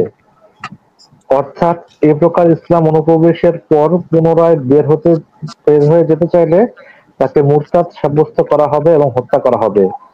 এই বিষয়ে দলিল হলো রাসূলুল্লাহ সাল্লাল্লাহু আলাইহি সাল্লামের কথা, যা আমরা পূর্বে উল্লেখ করেছি, যেখানে বলা হয়েছে, আমাকে আদেশ করা হয়েছে মানুষের সাথে যুদ্ধ করার জন্য যতক্ষণ না তারা বলে লা ইলাহা ইল্লাল্লাহ। ওই হাদিসটা, যে হাদিসটা আমরা এতক্ষণ পড়ছিলাম, সেই হাদিসটা এখানে আবার রেফারেন্স হিসেবে এসেছে, তাই না? এখানে তাহলে কি বললো ভাই? যে সমস্ত কাফেরের, এদেরকে ভয় দেখিয়ে, হত্যার ভয় দেখিয়ে অন্য কোনো ভাবে ইসলাম গ্রহণ করতে বাধ্য করা হলে সেটা গ্রহণযোগ্য নাকি? জি, মানে ভয় দেখিয়ে, হত্যার ভয় দেখিয়ে কাউকে ইসলাম গ্রহণ করতে বাধ্য করাটা গ্রহণযোগ্য নাকি? জি। Wow, fantastic fantastic. আমরা আরো একটু নিচে পড়ি, এখানে দেখি নিচে, এই যে দেখেন বুখারী মুসলিমের হাদিস, এই জিনিসটা এখানে বলা আছে এবং পরে আরো বলা আছে। এখানে দেখেন তো, এখানে কি লেখা? আচ্ছা, আমরা একটু এই যে মানে এটার ইয়াটা পড়ি, টিকাটা পড়ি, এইখানে একটু পড়েন তো। ইবনুল আরবি বলেন, এইখান থেকে একটু পড়েন তো ভাই। ইবনুল আরবি বলেন, একজন মুসলমান যখন এমন কোন কাফিরের সাক্ষাৎ পায় যার সাথে কোনো চুক্তি নেই, তবে তার জন্য তাকে হত্যা করা বৈধ। ওয়াও ওয়াও, একটু যদি বুঝায় যেতেন ভাই, দয়া করে যদি আমাদেরকে বুঝায় যেতেন, কি পড়তেছেন আমরা একটু বুঝি, আপনার কাছ থেকে শুনে বুঝে নেই, কারণ আমরা নাস্তিক তো, আমরা তো বুঝি কম, আপনারা মুমিন, আপনারা বুঝেন অনেক ভালো, একটু বুঝায় যান ভাই। যেই মুসলমানের সাথে কাফিরের কোনো চুক্তি নাই, তাকে হত্যা করা বৈধ। এটা না বুঝার কি আছে? কাফেরকে সাক্ষাৎ পেলে সেই কাফেরের সাথে দেখা সাক্ষাৎ হইলেন নাকি? রাস্তায় পায়ে গেলে কি করতে পারেন আপনারা? হত্যা করা বৈধ সেই কাফেরকে। ও আচ্ছা আচ্ছা, এরপরে পড়েন। মোল্লা আলী করিনা বাড়ি আল হানাফি, আচ্ছা, কারি আল হানাফি, ইমাম আল খাত্তাবি, ইমাম খাত্তাবি মানে অনেক বড় ইমাম, ইমাম খাত্তাবি অনেক বড় ইমাম ইসলামের। হ্যাঁ বলেন। কাফিরদের রক্তের ব্যাপারে মূলনীতি হলো তা বৈধ। আমি নিজেই বুঝলাম না এটা। কথাটার মানে কি? কাফেরদের রক্তের ব্যাপারে মূলনীতি হলো তা বৈধ, এই কথাটার মানে কি? চুক্তি বা অন্য কোনো কারণে একজন কাফিরের রক্ত নিষিদ্ধ হয়, চুক্তি না থাকলে তা বৈধ। অপরদিকে মুসলিমের রক্তের ব্যাপারে মূলনীতি হলো তা নিষিদ্ধ কোনো কারণে, যেমন বিবাহিত অবস্থায় জেনা ইত্যাদি, তা বৈধ হয়। চুক্তি 3 প্রকার হতে পারে: জিজিয়া চুক্তি, যুদ্ধবিরতি বা সন্ধি চুক্তি, ইসলামী রাষ্ট্রে অল্প সময়ের জন্য আশ্রয় গ্রহণের চুক্তি। এই সকল চুক্তির কোনটি যে কাফিরের সঙ্গে মুসলমানদের নেই, তাকে আক্রমণ করা এবং মুসলিম হতে বাধ্য করা বৈধ। এরা বাধ্য হয়ে ইসলাম গ্রহণের পর দুনিয়ার বিচার মুসলিম হিসাবে গণ্য করে তাদের অন্তরের বিষয়ে আল্লাহর নিকট। এবার একটু আমাদেরকে পুরাটা একটু বোঝায় দেন ভাই, আমরা একটু আপনার কাছ থেকে বুঝি, আপনার ব্যাখ্যাটা আমরা আপনার কাছ থেকে ব্যাখ্যা তো পরে নিব আমরা। আপনিও নিশ্চয়ই রেফারেন্স আরো করে নিবেন ভাই, 11:30 বাজে। ভাই আপনার সাথে আমি আরো 2 ঘন্টা কথা বলবো, কোনো সমস্যা নেই। আপনি একটু আমাদেরকে আপনি কথা বলবেন, কিন্তু আমার তো ভাই ঘুমাইতে হবে ভাই। ভাই এত তাড়াতাড়ি চলে গেলে কেমনে হবে? এত তাড়াতাড়ি চলে গেলে কেমনে? আমি তো মাত্র বের করা শুরু করছি। আমার কাছে এরকম আরো 5000 কিতাব আছে ভাই, 5000 কিতাব আছে। আপনাকে ভাই 50টা তো আমি অন্তত পড়াবো, 50টা তো অন্তত পড়াবো আপনাকে। না না, সেটা ঠিক আছে, আপনি পড়ান 50টা ঠিক আছে, কিন্তু ওই যে মানে আমি তো বললাম লিমিটেড সময়ের জন্য আছি। আনসার ভাই একটা কথা জিজ্ঞেস করি, আমি কি একটা শব্দ এখন পর্যন্ত ব্যাখ্যা বিশ্লেষণ করছি, নাকি আপনাকে পড়ে আপনাকে ব্যাখ্যা করে আমাকে বুঝাইতে বলতেছি? আপনি আমাকে পড়তে বলতেছেন, আমি পড়তেছি, আমি দেখতেছি। ব্যাখ্যা কি আমি দিচ্ছি না আপনি দিচ্ছেন? আমি এখনো দিতেই পারিনি, আমি কথাই বলতে পারি নাই। আগেরটার ব্যাখ্যা আপনি দিয়েছেন নাকি আমি দিয়েছিলাম? আমি কোনো ব্যাখ্যাই তো দিই নাই ভাই, আপনি আমাকে যে হাদিসটা বার করে দিলেন, আমি সেই হাদিসটা পড়লাম, ওটা তাফসির, আরেকজনের লেখা তাফসির, সেটা বার করে দিলেন, সেটা পড়লাম, আমি জাস্ট পড়ছি, রিডিং করছি। আচ্ছা, আমি তো আপনি কি কোনো মানে আপনি আপনার বক্তব্যের সপক্ষে কি কোনো রেফারেন্স দেখাইছেন এখন পর্যন্ত? আমি তো বাইরে করতে পারি নাই, আমি কি মানে কি রেফারেন্স কিভাবে দেখাবো বলেন? আপনি কোনো রেফারেন্স আপনাকে আমি বলে দিচ্ছি, ভাই আপনাকে আমি বলে দিচ্ছি, আপনি কোনো রেফারেন্স দেখাতে পারবেন না, কারণ আমি যেই কয়টা তথ্য দেখাচ্ছি প্রত্যেকটা সত্য, প্রত্যেকটা ধ্রুব সত্য। এইগুলার বিপরীতে আপনি কিচ্ছু দেখাতে পারবেন না। আমি আপনাকে চ্যালেঞ্জ করছি, আপনি জাস্ট এখন হাত রাইতেছেন, যেমন পুকুরে পড়ে গেলে যেমন মানুষ খড়কুটা ধরে বাঁচার চেষ্টা করে। আপনি বলতেছেন আগের হাদিসে নিশ্চয়ই এটার প্রেক্ষাপট আছে, পরের হাদিসে ভাই না, আগের হাদিস দেখানোর পরে আপনি বলবেন যে না ভাই এটার আগেরটা দেখান, এটার আগেরটা, সেটা আমি দেখাবো। সেটা দেখানোর পর আপনি বলবেন না ভাই এটার 3টা হাদিস আগে পর্যন্ত যান, সেখানে আছে। আপনি জানেন না তো যে কোন হাদিসে কি আছে। আপনি তো এই হাদিসের কোনো ব্যাখ্যা আপনি কখনো জীবনে পড়েন নাই তো ভাই, তাহলে আপনি কিভাবে জানবেন? আমি তো এই বিষয় নিশ্চিত। একটু বলতে দিবেন ভাই? আপনাকে যে বলতে দিব আচ্ছা আসিফ ভাই একটা সেকেন্ড, ভাইয়া কি এরকম কোন ক্লেম করতেছে যে আপনি যে রেফারেন্স দেখাইছেন তার আগের পিছের কোন একটা হাদিসের মধ্যে, কোন একটা রেফারেন্সের মধ্যে এই ক্লেমগুলোর উত্তর দেওয়া আছে, এটা কি উনি ক্লেম করতেছেন? একদম ফারাজ ভাই, উনি ক্লেম করতেছেন যে এই হাদিসের একটা হাদিস আগে গেলেই না দুধ কা দুধ পানি কা পানি হয়ে যেত ভাই, একদম দুধ কা দুধ পানি কা পানি হয়ে যেত। আমি সেই এর আগের হাদিসে বলা হচ্ছে যে নেক্সট হাদিসে চলো আমরা একটা যোগ করি বলে, এরকম একটা যোগ নিশ্চয়ই করছে। নেক্সট হাদিসে আমরা একটা মিথ্যা কথা বলবো, চলো একটা মিথ্যা কথার উদাহরণ দেখে আসি আমরা, এরকম সামথিং। আচ্ছা ধরেন প্রিভিয়াস হাদিসে এইটার উল্টা কথাটা বলা আছে বা এটার ক্লারিফিকেশন আছে, এইটার ক্লেমটা কার আছে ভাই? আপনার নাকি আপনার সাথে যিনি কথা বলতে আসেন তার? উনি বলতে চাচ্ছেন যে এই একটা হাদিস আগে গেলেই কিন্তু দুধ কা দুধ পানি কা পানি। আচ্ছা, এখন ক্লেমের সপক্ষে এভিডেন্স দেওয়ার দায়িত্বটা কার আছে ভাই? কিন্তু উনি আমাকে বলছেন বের করতে। কিন্তু এইটা কি আপনার ঠেকা আছে ভাই, যে একজনের ক্লেমের সপক্ষে এভিডেন্সটা আপনার বের করা ঠেকা, নাকি ঠেকাটা তার যিনি মানে ক্লেমটা করতেছেন? আমি তারপরে তাকে সৌজন্যতার খাতিরে আমি তাকে বলছি যে আমি সেটাও বের করব, কিন্তু আমি এই বিষয়ে তো নিশ্চিত যে উনি জিন্দেগিতে কখনো পড়েন নাই এই হাদিস গ্রন্থটা জীবনে চোখেও দেখেন নাই, উনি জানেন না তো। না এর আগের হাদিসে ইনফ্যাক্ট এই কথা আনসান ভাই, এই কথাটা এর আগে কমপক্ষে 30 জন মানুষ বইলা গেছে আমার লাইভে। এই হাদিসটা দেখানোর পরে এই কথাটা 30 জন মানুষ বলছে। 30 বার আমি এর আগের হাদিস পরের হাদিস বাইর করছি, একই কথা লেখা। এর আগের হাদিসে এক কথা লেখা, পরের হাদিসে একটু ছোট করে লেখা, সংক্ষিপ্ত আকারে লেখা, কিন্তু কন্টেন্ট একদম সেম। আপনাকে আমি বের করে দেখাবো, কোনো সমস্যা নাই ভাই। আগের হাদিস, তার আগের হাদিস, আগের হাদিস, একটু কথা শুনেন, 20টা আগের হাদিস, 30টা আগের হাদিস আমি সব বের করে দেখাবো। কিন্তু ভাই এটাতে সময়টা নষ্ট হবে আমার, তারপরে আমি আপনাকে দেখাবো, কোনো সমস্যা নেই। ভাই আপনি একটু কথা বলেন, আমি 2 মিনিটের মধ্যে আসতেছি, আপনি জানেন না। আরে ভাই ব্রেক নিতে যাচ্ছে একজন ব্যক্তি, এতক্ষণ ধরে লাইভ করতেছে, একটু ব্রেক নিচ্ছে। ওনার সাথেই তো কথা বলতেছিলাম না, মানে ফারাজ কি বলতেছেন, উনি তো যেটা লাস্টটা দেখালো আমাকে, যে এটা এখন আপনি তো ছিলেন না, তার সাথে কিভাবে কথা বলবো এই টপিক নিয়ে? তাহলে আপনি শুনছেন তখন ডিসকাশন? ক্লেম করতেছেন আপনি না, আমি ক্লেম করি না, এটা আপনারা নিজের থেকে বলতেছেন। আমি ক্লেম যদি করতাম সেটা আমি বলছি যে মানে বলেছেন যে এর আগের হাদিস বা পরের হাদিসে এগুলার বা পরের হাদিসটা দেখাইতে ওখানে কোনো ক্লিয়ারিফিকেশন আছে এরকম কিছু বলছেন? না, আমি ক্লিয়ারিফিকেশনের কথা বলিনি। আমি বলছি যে এখানে যেটা লেখা আছে এটা ঠিক আছে, কিন্তু এটার যে প্রেক্ষাপট গুলা হাদিসে তো একটা একটা করে পয়েন্ট করে লেখা থাকে। প্রেক্ষাপট গুলা আগে পরে পাওয়া যায়, যে কি প্রেক্ষাপটের বেসিসে এই হাদিসটা আসছে, সেটা আমি বলছিলাম, মানে বুঝাতে চাইছিলাম সেই জিনিসটা, যে এটার যে প্রেক্ষাপট এটা আগে পিছনে। শিওর যে হাদিস গ্রন্থের মতো এর আগের হাদিসে প্রেক্ষাপট লেখাই আছে? শিওর আপনি? আগে ছিলাম না, যে কিছুক্ষণ আগে সে আমাকে যে রেফারেন্সটা দিল ওইখানে নিচেই তো লেখা আছে যে তিনটা শর্ত। একটু ফোকাস দিয়ে শুনুন।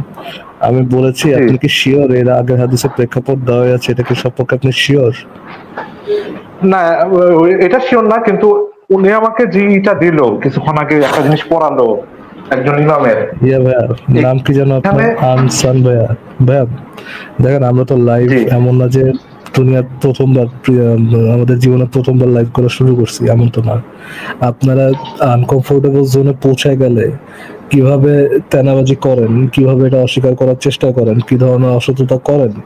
আমি বলতেছি না যে আপনি নেসেসারি অসততা করতেছেন, বাট আপনাদের যে অসততার স্টেপ গুলা, এটা আমরা দেখতে দেখতে দেখতে ঝোনা হয়ে গেছে। এটা নতুন, এটা একেবারে নতুন কোনো কিছু, জিনিসটা এরকম না। ফর এক্সাম্পল, আপনি যখন কোন একটা কোরআনের আয়াত দেখেন, বলতে সে জিজ্ঞেস করবে আয়াতের ইয়ে কি, এটা হচ্ছে এই আয়াতের সঠিক তাফসির কি, তাফসিরে যাবেন, তাফসির মানতে হবে কেন, আপনি তাফসির কেন মানতে হবে এটা দেখাবেন, তাহলে তারপরে বলবে যে এইটাই কি একমাত্র তাফসির কিনা, বা যদিও এটা একমাত্র তাফসির হইলেও কোনো কিছু যায় আসে না, আর এইটা অনেকগুলো ইন্টারপ্রিটেশনের মধ্যে একটা ইন্টারপ্রিটেশন হইলেও কিছু যায় আসে না। অনেক ধরনের তেনাবাজি চলে। তো আপনি যেটা করতেছেন সেটা আমাদের জন্য নতুন কোনো কিছু না, দর্শকদের জন্য নতুন কোনো কিছু না, এটা মূলত পুরাতন তেনাবাজি। একটু ওয়েট করেন। আমি একটু ইকবাল ভাইয়ের সাথে একটু কথা বলে আসি। ইকবাল ভাই, আপনি কি শুনতে পাচ্ছেন? হ্যাঁ শুনতে পাচ্ছি ভাই, আপনি শুনতে পাচ্ছেন? হ্যাঁ ভাই শুনতে পাচ্ছি। আমি একটু বড় করে রাখছি, আসিফ ভাই আসলে আবার এটা ইয়ে করে রাখবো না। আচ্ছা, অসুবিধা নাই। আমি ওই মানে আপনাদেরকে একটা রিকোয়েস্ট করতে আসলাম আর কি। আমি তো ঢুকতে আপনি ঢুকলেন, মানে আসিফ ভাইকে অরিজিনাল রিকোয়েস্ট করার জন্যই ঢুকলাম। হ্যাঁ, ওই আপনার কমেন্টে আবার অনেক কমেন্ট আসছে, যদি না দেখা যায় সে কারণেই একটা রিকোয়েস্ট করতে পারি। হ্যাঁ শিওর ইকবাল ভাই। ভাই যে আছেন আর কি, ওনার কাছে প্রশ্ন আর কি। আমি চাচ্ছিলাম তো অনেকক্ষণ প্রেক্ষাপটের কথা বলতেছিলাম, তো আমি আসলে ওই চাচ্ছিলাম আর কি যে আপনারা তাকে যদি একটু সুযোগ দিতেন, যে এই হ্যাঁ কোন প্রেক্ষাপটে যে আমার আল্লাহকে কি যেন এক সৃষ্টি করতে নাকি এক, এটা বলে মানবি, না হলে পরে গলা কেটে ফেলবো। কোন প্রেক্ষাপটে এইটা গ্রহণযোগ্য হইতে পারে? মানে আমার হাদিসও জানার দরকার নাই, কোন হাদিসে আছে এটা জানার দরকার নাই। একটা প্রেক্ষাপট যেখানে কিনা একটা ধর্মের লোক আরেকটা ধর্মের লোকের উপরে তার ধর্মটা চাপাই দিচ্ছে, বলতেছে যদি এটা গ্রহণ না করিস তাহলে পরে খুন করে ফেলবো। এই প্রেক্ষাপটটা আমি জানতে চাচ্ছি, একটা প্রেক্ষাপট যেখানে এটা গ্রহণযোগ্য হবে। ভাই আনসান ভাই শুনছেন?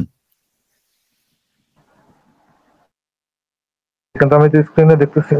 হ্যালো, হ্যাঁ স্ক্রিনে কিছু দেখতেছি না যে মানে কেউ আছে।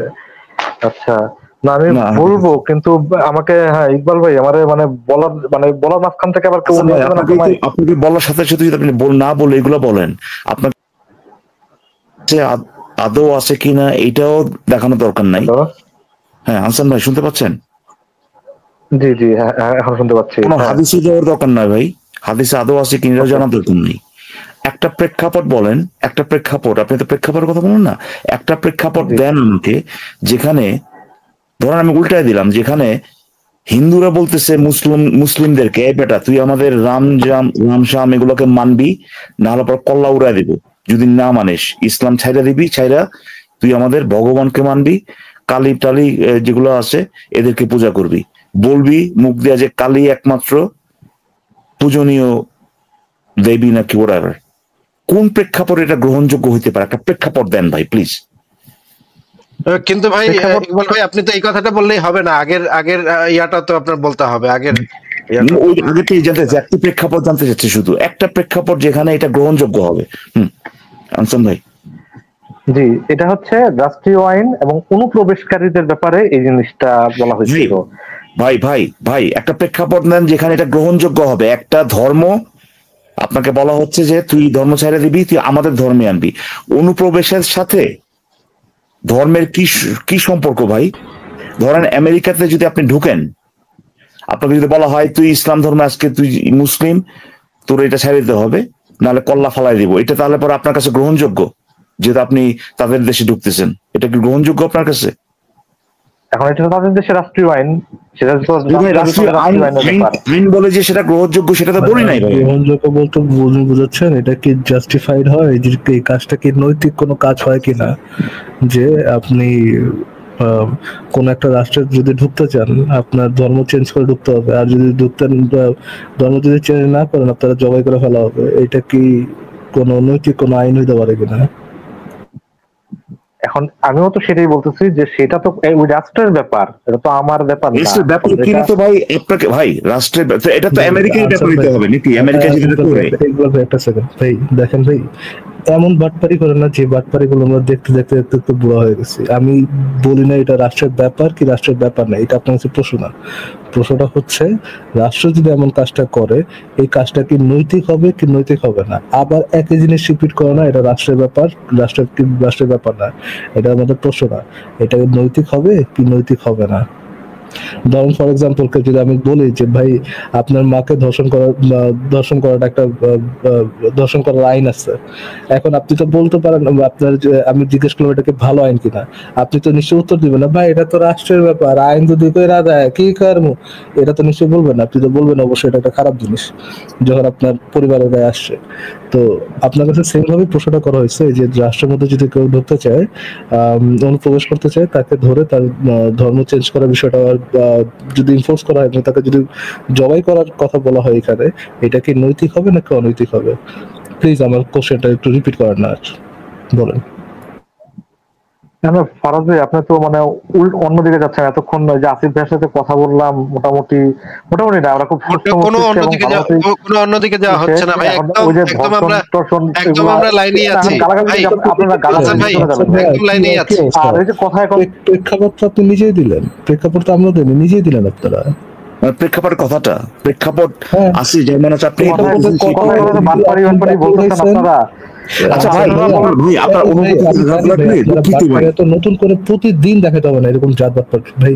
দেখেন প্রেক্ষাপট, কোন একটা প্রেক্ষাপট আছে, জেনুইন প্রেক্ষাপট, এটা আপনি বলেছেন, যদিও না জেনে বলেছেন যে একটা ভালো প্রেক্ষাপট আছে এটার। দ্বিতীয়ত এবং কি প্রেক্ষাপট হইতে পারে এই জিনিসটা, এইটার উদাহরণ আপনি নিজে দিচ্ছেন।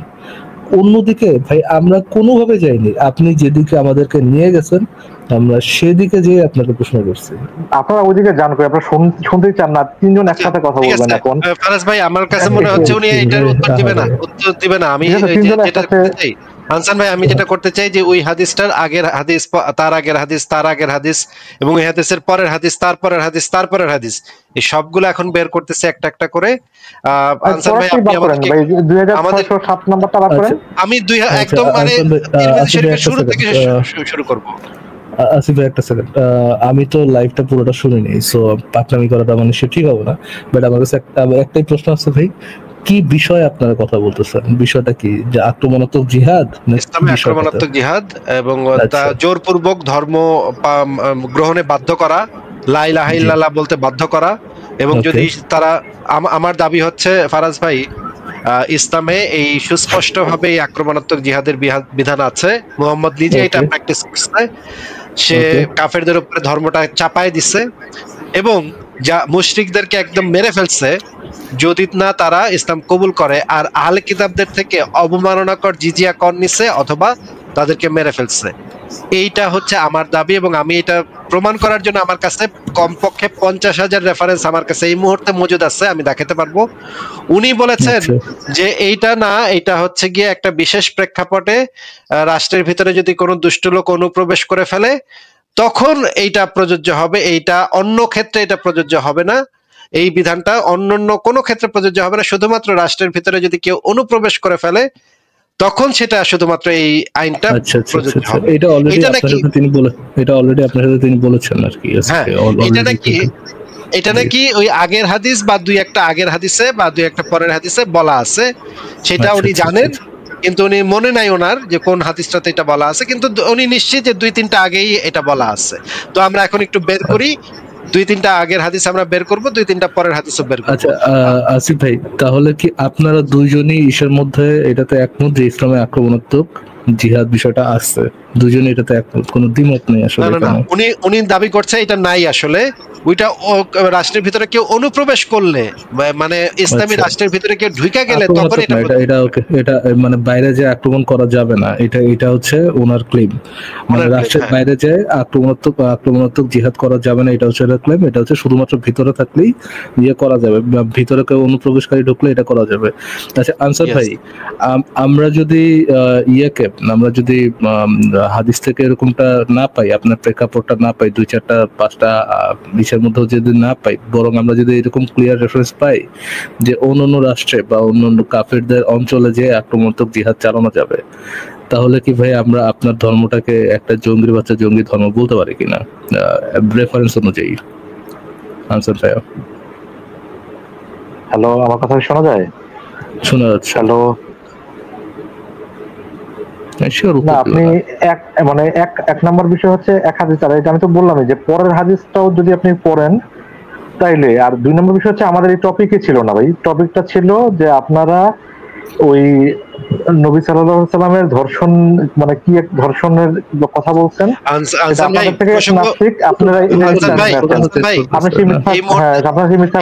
যেটা নিয়ে কথা হচ্ছে সেটা শেষ হোক, যে এই মুহূর্তে যেটা নিয়ে কথা হচ্ছে সেটা শেষ হোক, ওই প্রসঙ্গে আমরা যাবো। ওইটা পরের পার্টে আমি যে আপনাদের এটা ফয়সালা না হয় তো আমরা পরের পার্টে যেতে পারছি না ভাই, এটা আগে ফয়সালা হোক। আপনি বলেছেন, এই মুহূর্তে বলেছেন যে এর আগের হাদিস বা দুই একটা আগের হাদিস বা পরের হাদিসে বলা আছে যে রাষ্ট্রের ভিতরে কেউ অনুপ্রবেশ করলে এই বিধানটা তখন প্রযোজ্য হবে, তাই না? অনুপ্রবেশ জিনিসটা যে তখন মানে ওই বুঝাইছি, কিন্তু পরের হাদিসটা পড়েন না আপনি। আমি তো সব পড়বই তো ভাই, আপনাকে তো আমি বলি নাই। ক্লেম না বলে আপনার পরের হাদিসে যাবোটা কিভাবে?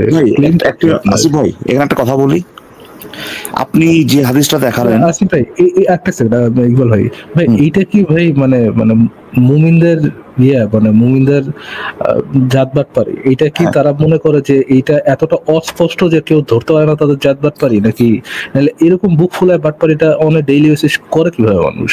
সেটাই করতেছে, আমি সেটাই বলতে চাচ্ছি। আসিফ ভাই আপনি হাদিস নিয়ে আসলেন স্পষ্ট করে লেখা যে লা ইলাহা নাকি বালসাল এগুলো না বলা পর্যন্ত তাকে তার সাথে বিরুদ্ধে যুদ্ধ করবে, কত করবে, হোয়াট এভার। এইটা বলতেছে যে হ্যাঁ এটা হাদিসে আছে, কিন্তু এটা প্রেক্ষাপটটা জানার জন্য আরেকটা হাদিসে যেতে হবে। সেই প্রেক্ষাপটটা কি? যদি অনুপ্রবেশ করে। আবার এইটা আপনি যখন আপনি কথা বলতে চাচ্ছেন এই যে অনুপ্রবেশ, এটার বলে জানার জন্য আবার ওই হাদিসের পরে হাদিসে যেতে হবে। আসিফ ভাই এই জন্য জিজ্ঞেস করতেছি কয়টা হাদিস আগে এবং কয়টা হাদিস পরে আমরা যাব। 50টা হাদিস আগে, 50টা হাদিস, আপনার রেঞ্জটা কত? আনসান ভাই একটু রেঞ্জটা বলে দেন তো, যে 500 হাদিস আগে 500 হাদিস পরে সবগুলা পড়তে হবে নাকি? পরেরটাই পড়েন না ভাই, 2006 আপনাকে জাস্ট জিজ্ঞেস করতেছি জাস্ট কথা শুনে না, কথা বুঝেন, জাস্ট জিজ্ঞেস করতেছি যে কয়টা একটা হাদিসই পড়েন না আপনি, পরের হাদিস আমরা পড়ব, ঠিক আছে? আমরা তাহলে এই হাদিসটা আগেরটা ছিল আসিফ ভাই, আগেরটা ছিল আনসার ভাই। এর পরের হাদিসে যদি এটা রিলেটেড কিছু পাওয়া না যায়, হ্যাঁ, যে আপনার যে ক্লেম, ওই ক্লেমটা যদি পাওয়া না যায়, তখন আমরা কি বলবো ভাইয়া? আপনারা তো সবসময় গালাগালির উপরেই থাকেন ভাই, আপনারা কখনো গালাগালি ছাড়া দেখি নাই, ঠিক আছে? কিন্তু আপনারা তো ঠিক আছে, আপনারা তো সময় গালাগালি মিথ্যা কথার উপরেই থাকেন ভাই। আমাদের সময় নষ্ট, আপনারা যে মিথ্যা বলেন ভাই বুঝতে পারছি, আমাদের সময় নষ্ট, দর্শকদের সময় নষ্ট করার জন্য কি আপনার নবীকে জঙ্গির বাচ্চা জঙ্গি আমরা বলতে পারি যদি পরের হাদিসে কিছু না পাই, আপনার ক্লেমটা না পাই? আপনি এটা ক্লেম যদি না পান আপনি কিভাবে বলবেন এই জিনিস? আমরা একটু দেখি। হ্যাঁ, এই যে আনসান ভাই আপনি তো দেখতে পাচ্ছেন সুনান তিরমিজি, এটা হচ্ছে হাদিস বিডি থেকে দেখাচ্ছি, দেখতে পাচ্ছেন আপনি? আনসান ভাই আপনি একটু আওয়াজ করেন, দেখতে পাচ্ছেন কিনা? হ্যাঁ দেখতে পাচ্ছি, আমার মাইক তো অফ করে দেয় কিছুক্ষণ পর পর। আপনার এই হাদিস না, মাইক অফ করে দিলে আমরা আপনার কথা শুনতেছি কিভাবে? আশ্চর্য, আমি তো আপনার মাইক আনমিউট দেখতেছি। আপনি একটু বলেন এই হাদিসের নাম্বারটা কত, একটু বলেন। 2607। আচ্ছা, আপনি বলেছেন এই হাদিসের পরের হাদিসটা আমাদের দেখতে হবে। এই যে এই হাদিসটা হচ্ছে এইটা, যতক্ষণ পর্যন্ত মানুষ লা ইলাহা ইল্লাল্লাহ না বলবে ততক্ষণ পর্যন্ত তাদের বিরুদ্ধে কিতাল করতে আমি আদেশপ্রাপ্ত হয়েছি। এই যে দেখেন নিচে লেখা আছে, রাসূলুল্লাহ বলেছেন মানুষ যে পর্যন্ত না আল্লাহ তাআলা ব্যতীত আর কোনো প্রভু নেই এই কথার স্বীকৃতি দিবে সে পর্যন্ত আমি তাদের বিরুদ্ধে যুদ্ধ করতে আদিষ্ট হয়েছি। আর যে ব্যক্তি বলল আল্লাহ ব্যতীত কোনো প্রভু নেই সে আমার থেকে ভাই একটু প্রথম থেকে পড়েন না ভাই। ভাই আচ্ছা পড়েন, প্রথম থেকে পড়েন। আপনি পড়েন, হ্যাঁ পড়েন, তাহলে পড়েন। আবু হুরায়রা রাদিয়াল্লাহু হতে বর্ণিত, তিনি বলেন রাসূলুল্লাহ সাল্লাল্লাহু আলাইহি ওয়াসাল্লামের মৃত্যুর পর আবু বকর রাদিয়াল্লাহু যখন খলিফা নির্বাচিত হন তখন আরবদের কিছু লোক কাফির হয়ে যায়। এই কাফিরটাই হচ্ছে অনুপ্রবেশ, যে মুনাফিক।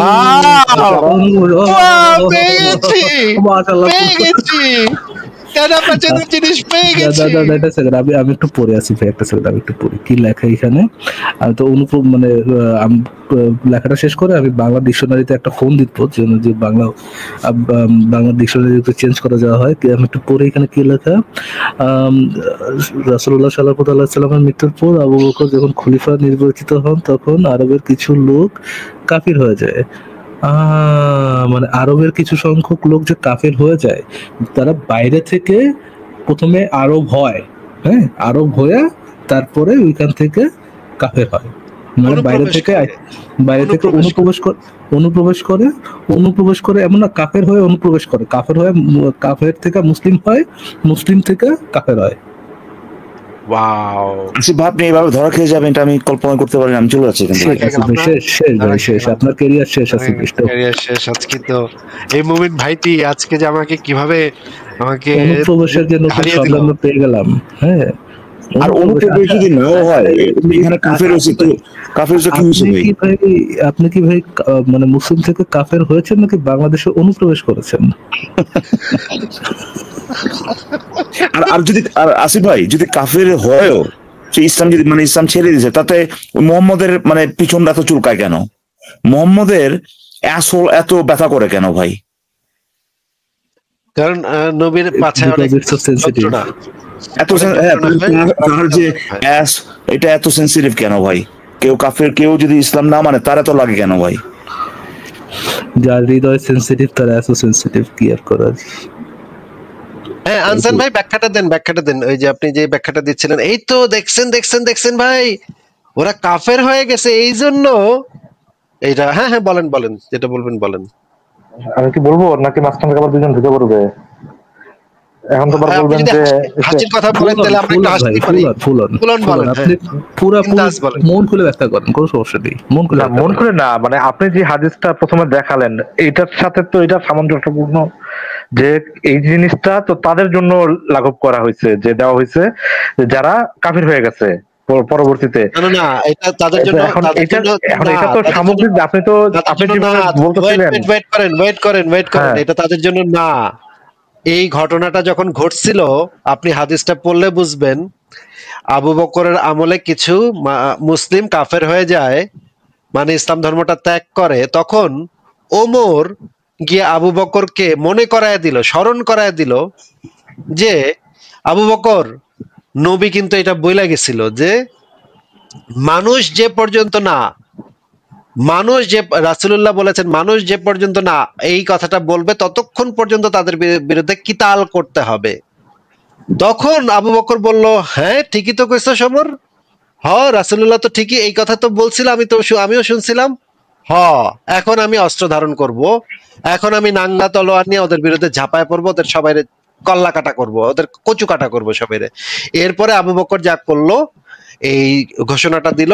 এই যে ওমর যখন তাকে এই কথাটা মনে করায় দিল, রাসূলুল্লাহর এই বাণীটা, রাসূলুল্লাহর এই বিধানটা মনে করায়, এত মানবিক বিধানটা মনে করায় দিল যখন, তখন আবু বকর নাঙ্গা তরবারি নিয়ে বিভিন্ন লোককে পাঠায় দিল যে যাও, যারা যারা কাফের হয়েছে সবাইরে তো মারবাই, আবার যেই সমস্ত দেশ কাফের আছে এখনো তাদেরকেও মারবা, সবাইরে মারবা, যারে সামনে পাবা, যতক্ষণ সামর্থ্য থাকবে ততক্ষণ কিতাল করবা তোমরা।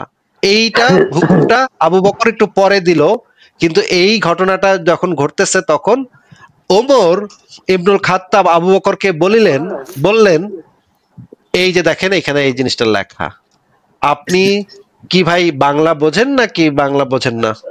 আসিফ ভাই আপনি যেটা দেখালেন এখানে এখানে তো লেখা আছে রাসূলুল্লাহ সাল্লাল্লাহু আলাইহি ওয়াসাল্লাম বলেছেন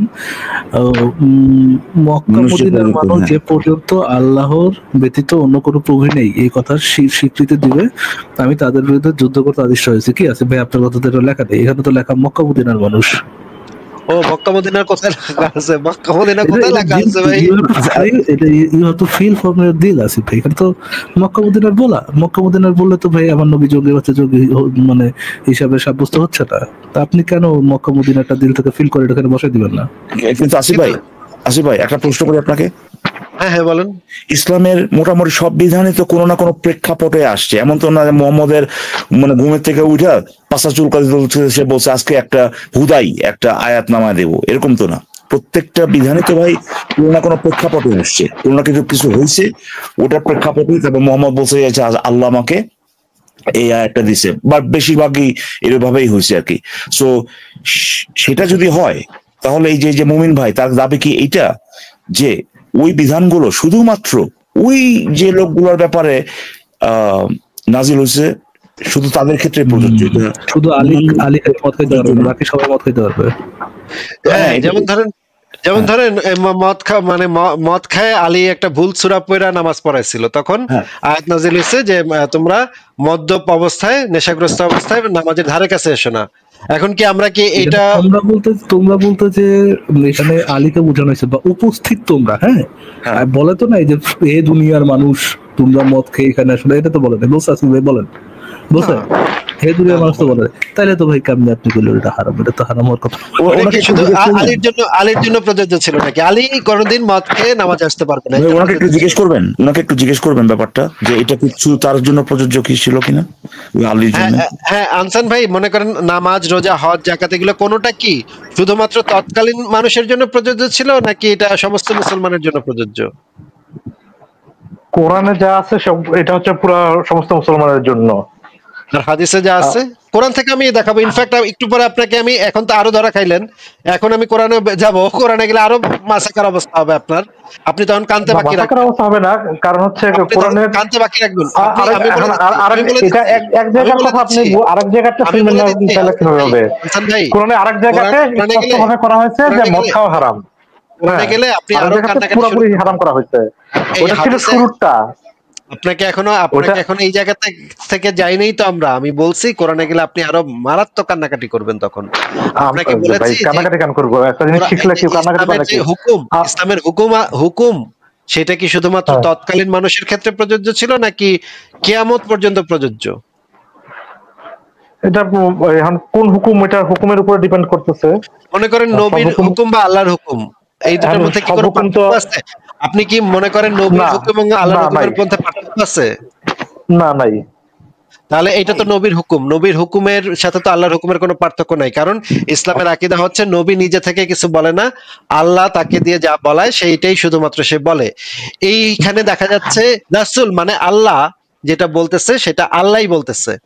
তাহলে আপনাকে আমার জিজ্ঞাসা যে এই বিধানটা বা ইসলামের কোন বিধান কি মুহাম্মদের হোক বা আল্লাহর হোক, এটার ভিতরে তো কোনো পার্থক্য নেই। আপনি কোরআন হাদিস আইনা, কোরআনেও তো বলা থাকলে এই যে এটা আইনা আপনি আরেকটা প্যাচ মারলেন, সেটা দিয়ে প্যাচ দিয়ে কোনো লাভ হলো না আপনার।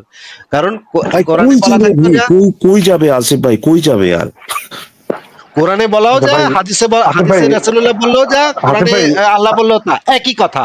আপনি তো এইমাত্র স্বীকার করলেন আল্লাহর মানে হুকুম এবং রাসূলের হুকুমের ভিতরে কোনো পার্থক্য নাই। তাহলে আবার শুধু হুদাহুদি কেন বলতে গেছিলেন যে কোরআনের ভিতরে থাকলে এটা? এর মানে এই ফাত্রামির তো কোনো মানে পাইলাম না। টাইম ওয়েস্ট ছাড়া এই ফাত্রামির কোনো মানে পাইলাম না। আমি আপনাকে জিজ্ঞেস করতেছি, কোরআনে থাকুক হাদিসে থাকুক, আল্লাহ হোক বা মুহাম্মদ হোক, এদের কোনো বক্তব্য কি মানে সেই সময়ের মানুষের জন্য শুধু প্রযোজ্য ছিল নাকি সমগ্র মুসলমানের জন্য প্রযোজ্য? যেটা আমভাবে বলা হয়েছে সেটা কি সমস্ত মুসলমানের জন্য প্রযোজ্য নাকি তৎকালীন মানুষের জন্য শুধু প্রযোজ্য ছিল? বলবো ভাই, আপনাকে তো প্রশ্ন করা হলো ভাই, আপনার বলবো কেন বলতেছেন? স্ক্রিনে তো আমি দেখতেছি না কিছু, স্ক্রিনে মানে কথা উনি একটু ঢং করতেছে যে মানে ঢং, এটা ভাই, হচ্ছে ঢং ভাই। না ঢঙের কিছু না, এটা বিষয়টা হচ্ছে যে এই যে কিছুক্ষণ আগে যে হাদিসটা দেখালেন, এই যে লা ইলাহা ইল্লাল্লাহ না বললে আপনাকে কতল যে করা, প্রশ্নটা করা হয়েছে না কোরআন হাদিসের এই যে দেখেন, ওই এই যে উত্তরটা কথা বলার মাঝখান থেকে যদি ওই কথা বলে ফেলে এত না, না, যেটা কথা বললাম, আপনাকে যে উত্তর দিতে বলা হয়েছে সেটা নিয়ে তো আপনি উত্তর দিচ্ছেন না ভাই। আমাকে কথা শোনা যায় না?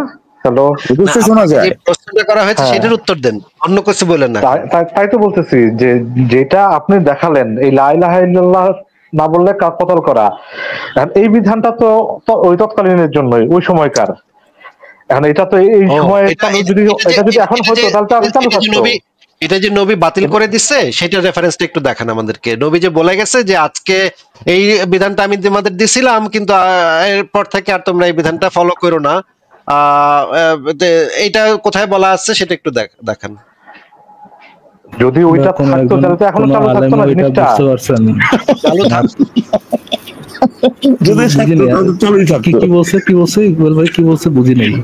ওটা যে বন্ধ হয়ে গেছে, বন্ধ মানে ওই ইসলাম থেকে বন্ধ হয়ে গেছে, এটা প্রমাণ হচ্ছে যে থাকলে পরে তো চালুই থাকতো এটা। আরে বাটপার রে, আরে বাটপার রে, কি লেভেল। আচ্ছা ভাই এবারে নামাজ পড়ে কি দোয়া করেন ভাই আমি যেন দুনিয়াতে সবচেয়ে বড় বাটপার হইতে পারি, এরকম দোয়া করেন নাকি? এটা জন্মগত ভাই, মানে জন্ম হয়েছিলেন বাটপার। আচ্ছা আনসান ভাই, আমি আপনাকে একটা সিম্পল কোশ্চেন করি। আমি আপনাকে যে হাদিসটা দেখিয়েছিলাম সেটা আবু বকরের খিলাফত আমলের ঘটনা ছিল, মনে আছে? জি, আবু বকরের খিলাফত আমলে এই হাদিসটা ফলো করা হয়েছে, তাই না? আমল করা হয়েছে, আবু বকর সেটাকে আমল করছে, তাই না? জি, তো আবু বকরের খিলাফত আমলে তো নবী তো মরে গেছে ততদিনে, তাই না? জি। তাহলে নবী, আল্লাহ এবং নবীর কোন বিধান কি আল্লাহ এবং নবী ছাড়া আর কেউ মানে বাতিল বা চালু করতে পারে? না। তাহলে আবু বকরের আমলে যদি এই বিধানটা ফলো করা হয়ে থাকে এবং ততদিনে যদি নবী মুহাম্মদ মারা গিয়ে থাকে এবং আবু বকর যদি এই বিধানটাকে ফলো করে থাকে, তার মানে তো সেই বিধানটা আবু বকরের আমলেও চালু ছিল নাকি? জি। তাহলে মুহাম্মদ যদি ততদিনে মরে গিয়ে থাকে, তাহলে আবু বকরের পরে কোন নবী আবার মরার থেকে বাইচা উঠা এটারে বন্ধ করবে? এখন এই জিনিসটা তো ইনসান নবী বন্ধ করেছে ভাই এটা। হ্যাঁ, আপনাকে কি প্রশ্ন করেছে আপনি বুঝতে পেরেছেন? হ্যাঁ ইকবাল ভাই পুরোটা সবাই বুঝছে ভাই, দেখি এর কি বলে এখন বলুন যে আনসার ভাই। হ্যাঁ, তা আবু বকরের পরবর্তী যে খলিফা হয়েছে সে তার সময় কি এটা চালু ছিল? তার পরবর্তীতে যে তার সময় কি চালু ছিল? তারপরে তো স্টপ হয়ে গেছে জিনিসটা। নবী তো স্টপটা করছে কি করেছে? স্টপটা কোন নবী, কোন আল্লাহ, কার কাছ থেকে কিভাবে স্টপটা হইলো? আর কোনো খেলাফতের আমলে তো এই জিনিসটা বন্ধ হয়েছেই। আরে ভাই আপনাকে জিজ্ঞেস করা হয়েছে যে ভাই বন্ধ করা হয়েছে, সেটা তো এটা তো কেউ বলতেছে না আপনাকে। জিজ্ঞেস করা না বন্ধ হয়েছে কি হয়নি, আপনাকে জিজ্ঞেস করছে যে নবী মারা যাওয়ার পরে যদি সেটা চালু থাকে, এরপরে যদি এটা বন্ধ হয়, আপনার জ্ঞান অনুযায়ী সেটা বন্ধ করছে কে? আর ইসলামে আল্লাহ আর নবী ব্যতীত ইসলামের কোন বিধানকে বন্ধ করার এখতিয়ার কি আরো কারো আছেন কি ভাই? জি ভাই, এখতিয়ার কারো নাই, ঠিক আছে, কিন্তু এখন আপনারা যে জিনিসটাতে দিতে যাচ্ছেন বন্ধটা করছে কি? আপনাদের প্রসঙ্গটা, আপনারা প্রসঙ্গ থেকে সরে যেতে চাচ্ছেন। বিষয়টা হচ্ছে ওই জায়গায় কথা বলবেন না, আপনি কথা অনুযায়ী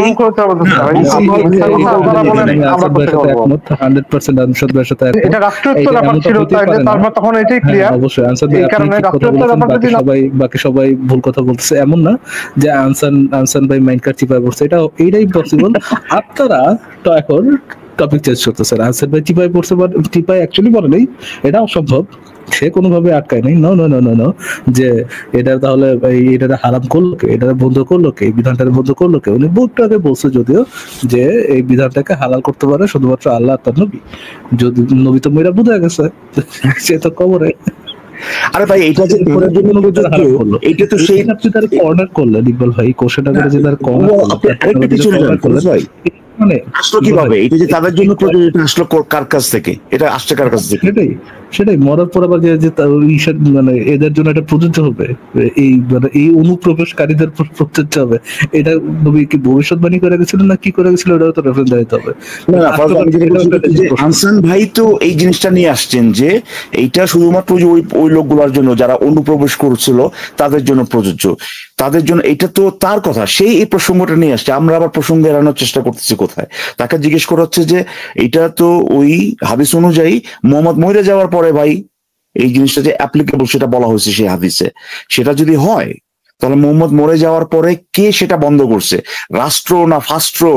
ভাই আপনার কথা যদি এটা হয়, অন্য কারোরই এখতিয়ার নাই এটাকে বন্ধ করার।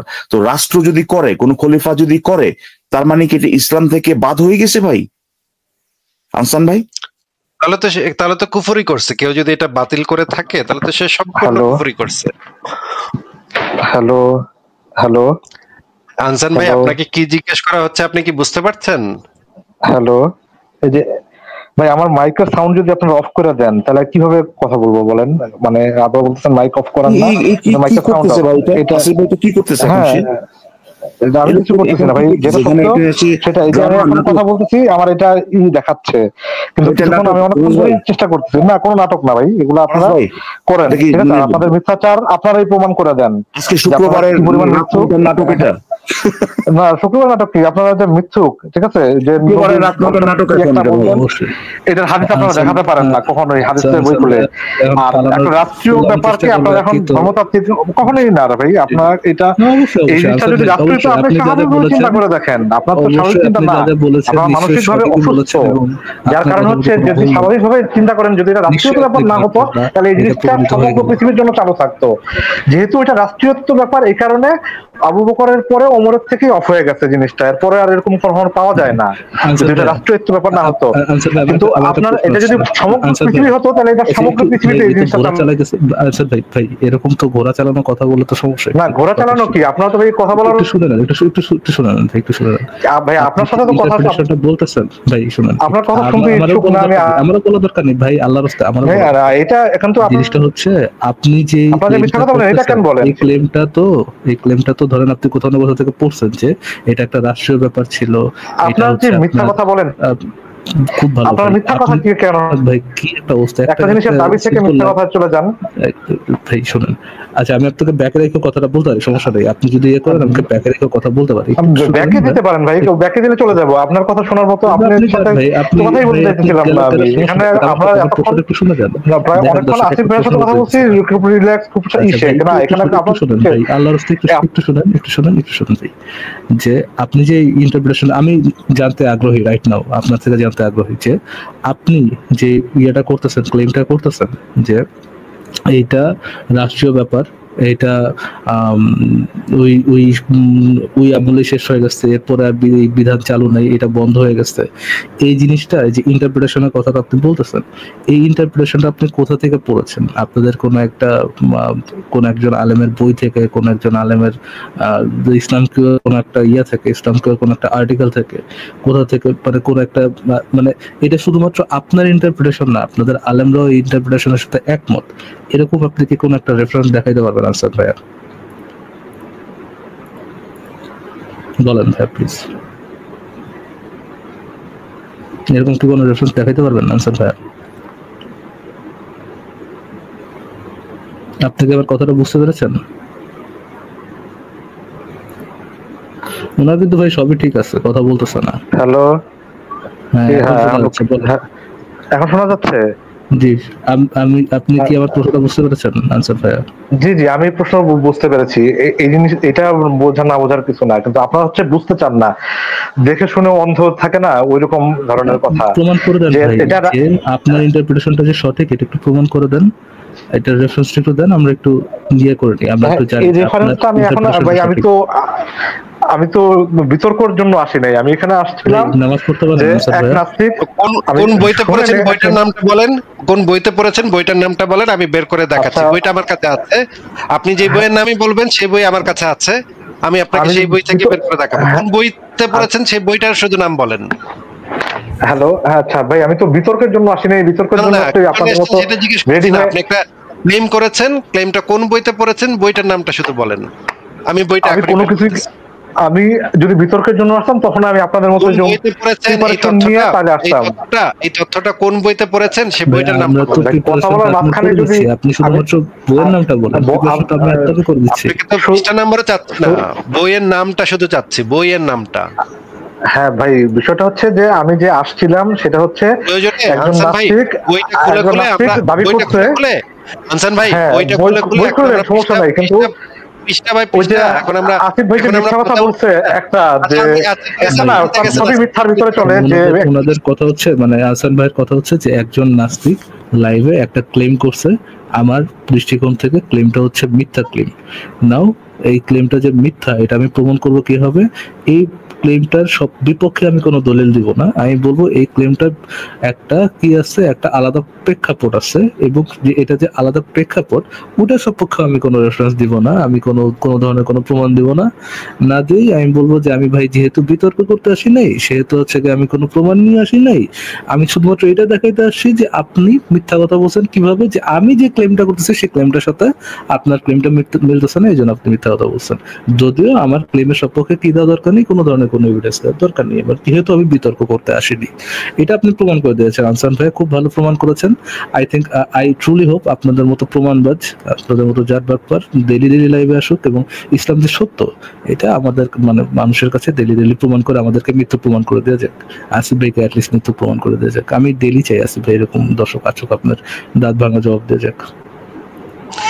থ্যাংক ইউ আনসান ভাই, আমাকে দাঁত ভাঙা জবাব দিয়ে একদম আমাকে ধূলিসাৎ করে আমাকে মিথ্যুক এবং ধোঁকাবাজ প্রমাণ করে দেওয়ার জন্য আপনাকে অনেক ধন্যবাদ। হ্যাঁ আসিফ, আমি একটা কথাই বলি তার ব্যাপারে আর কি, ওই জিনিসটা এখনো মাথা থেকে মানে আমি মেলাইতে পারতেছি না, তো এই কারণে মাথা থেকে যাচ্ছে না আর কি, যে শুধুমাত্র যে এন্টিটি বা যে ব্যক্তি কোন একটা বিধানকে বাতিল করতে পারে সে নাই, তার কথা অনুযায়ী মুহাম্মদ শুধুমাত্র একটা বিধানকে বাতিল করতে পারে সেই নাই। এখানে একটা কথা আছে যে আপনি বলতেছেন মোহাম্মদ মরে যাওয়ার পর তাহলে ইনস্ট্রাকশন দিলে যে এটা বন্ধ করো। মোহাম্মদ যদি হোয়াট ইফ, আমি আপনার একটা প্রেক্ষাপটে, হোয়াট ইফ মোহাম্মদ বাইচা আছে কবরে, is a living dead zombie, সে তার সাথে মুমিনরা কথা বলতে পারে, তখন যদি এটা হয় তখন তো দেখাইতে হবে সে সেটা বলতেছে, তাই না? কিন্তু দেখেন মানে তার অবস্থানটা একটু দেখেন কি, মানে এটা হয় মানসিক অসুস্থতা, কিংবা একেবারে আপনি যেটা বলেন একেবারেই জেনে শুনে বাটপারি আর কি। যে লোক একটা বিধান বাতিল করতে পারে সে এটা বেশি সফিস্টিকেটেড হয়ে গেল ভাই, জাত বাটপারকে জাত বাটপার বলেন না, মানে এটা সে নাই, চিন্তা করে দেখেন, সে নাই কিন্তু বিধান বাতিল হয়েছে, এই তার অবস্থান। সে নাই যে বাতিল, শুধুমাত্র যে বাতিল করতে পারে সে নাই, শুধুমাত্র যে বাতিল করতে সে নাই কিন্তু বাতিল হয়েছে। এই যে ধরনের এটাকে আপনি এটাই তো বলা যায় যে করে নাই, যে মুসলিম উম্মারা যে করে মুসলিম চুম্মা করেনি, যে করেনি, এটাই তো প্রমাণে বাতিল। আমরা তো জানি মুসলিম উম্মারা যদি কিছু না করে, সুতরাং এটা কিসে নাই, এটা হচ্ছে করোনা দিশে নাই, বাতিল। মোহাম্মদ কিসের পেডোফাইল মোহাম্মদ? মুসলিম উম্মারা যদি না করে বাতিল, শেষ। হারাম ভাই দুজন করতে পারে, এক হচ্ছে আল্লাহ ও রাসূল, আর যদি মুসলিম উম্মারা না করে তাহলে হারাম।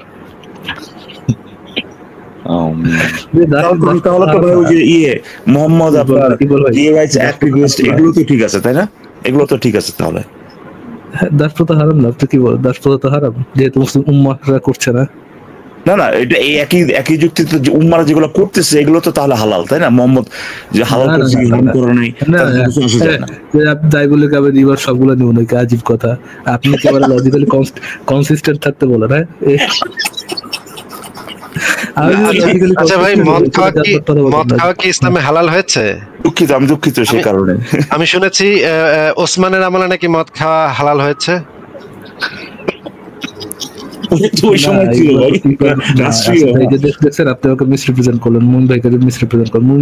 যদি মুসলিমরা না করে তাহলে বাতিল। মুমিন ভাই তো এটা বলেনি মুসলিমরা যদি করা শুরু করে তাহলে এটা আবার হালাল, এটা তো বলে। এইভাবে দৈনিক ভণ্ড প্রমাণিত হয়ে যাচ্ছে। এই আপনার মদের যে অনুপ্রবেশ যেটা, হ্যাঁ আপনার মতটা যে অনুপ্রবেশ করলো ওই সময় তো ওই যে আপনার প্রেক্ষাপট এবং ওই সময় যে বিধানটা একটা রাষ্ট্রীয় ব্যাপার, সেটাকে আপনারা বাতিল যে না করে যে মিথ্যাচার করতেছেন আসিফ ভাই, এটা আমরা আগের হাদিসের পরের হাদিসের আগের হাদিসের আগের হাদিসের পরের হাদিসে পাওয়া যাবে, তাই না? হ্যাঁ, আগেরটার পরেরটাতে পাওয়া যাবে অবশ্যই। আগেরটা যেটা হাদিস ওটা ঠিক পরেরটায়। হ্যাঁ অবশ্যই পাওয়া যাবে, খুঁজলেই আপনি একটু যান ওটার মধ্যে ধরেন কোন একটা ইররিলেভেন্ট কথা বলে আছে, ওইটাতে যদি আমি ধরেন ওটার মধ্যে যদি একটা ইন্টারপ্রিটেশন ঢুকাই দিই নিচের, তাইলেই তো মনে করেন ইনক্লুডেড, তাই না ভাই? যা নতুন শব্দ শিখালেন আসিফ ভাই, মানে অনুপ্রবেশ মানে হচ্ছে ধর্মান্তরিত হওয়া, মানে হচ্ছে কি কাফের হয়ে যাওয়া, মানে রাষ্ট্রে অনুপ্রবেশ করা। আরে ভাই কেমনে তখন ভাই এরকম জাতপাতের সাথে আলোচনা কন্টিনিউ করছেন? হ্যালো ফারাজ ভাই, আমি তো তাকে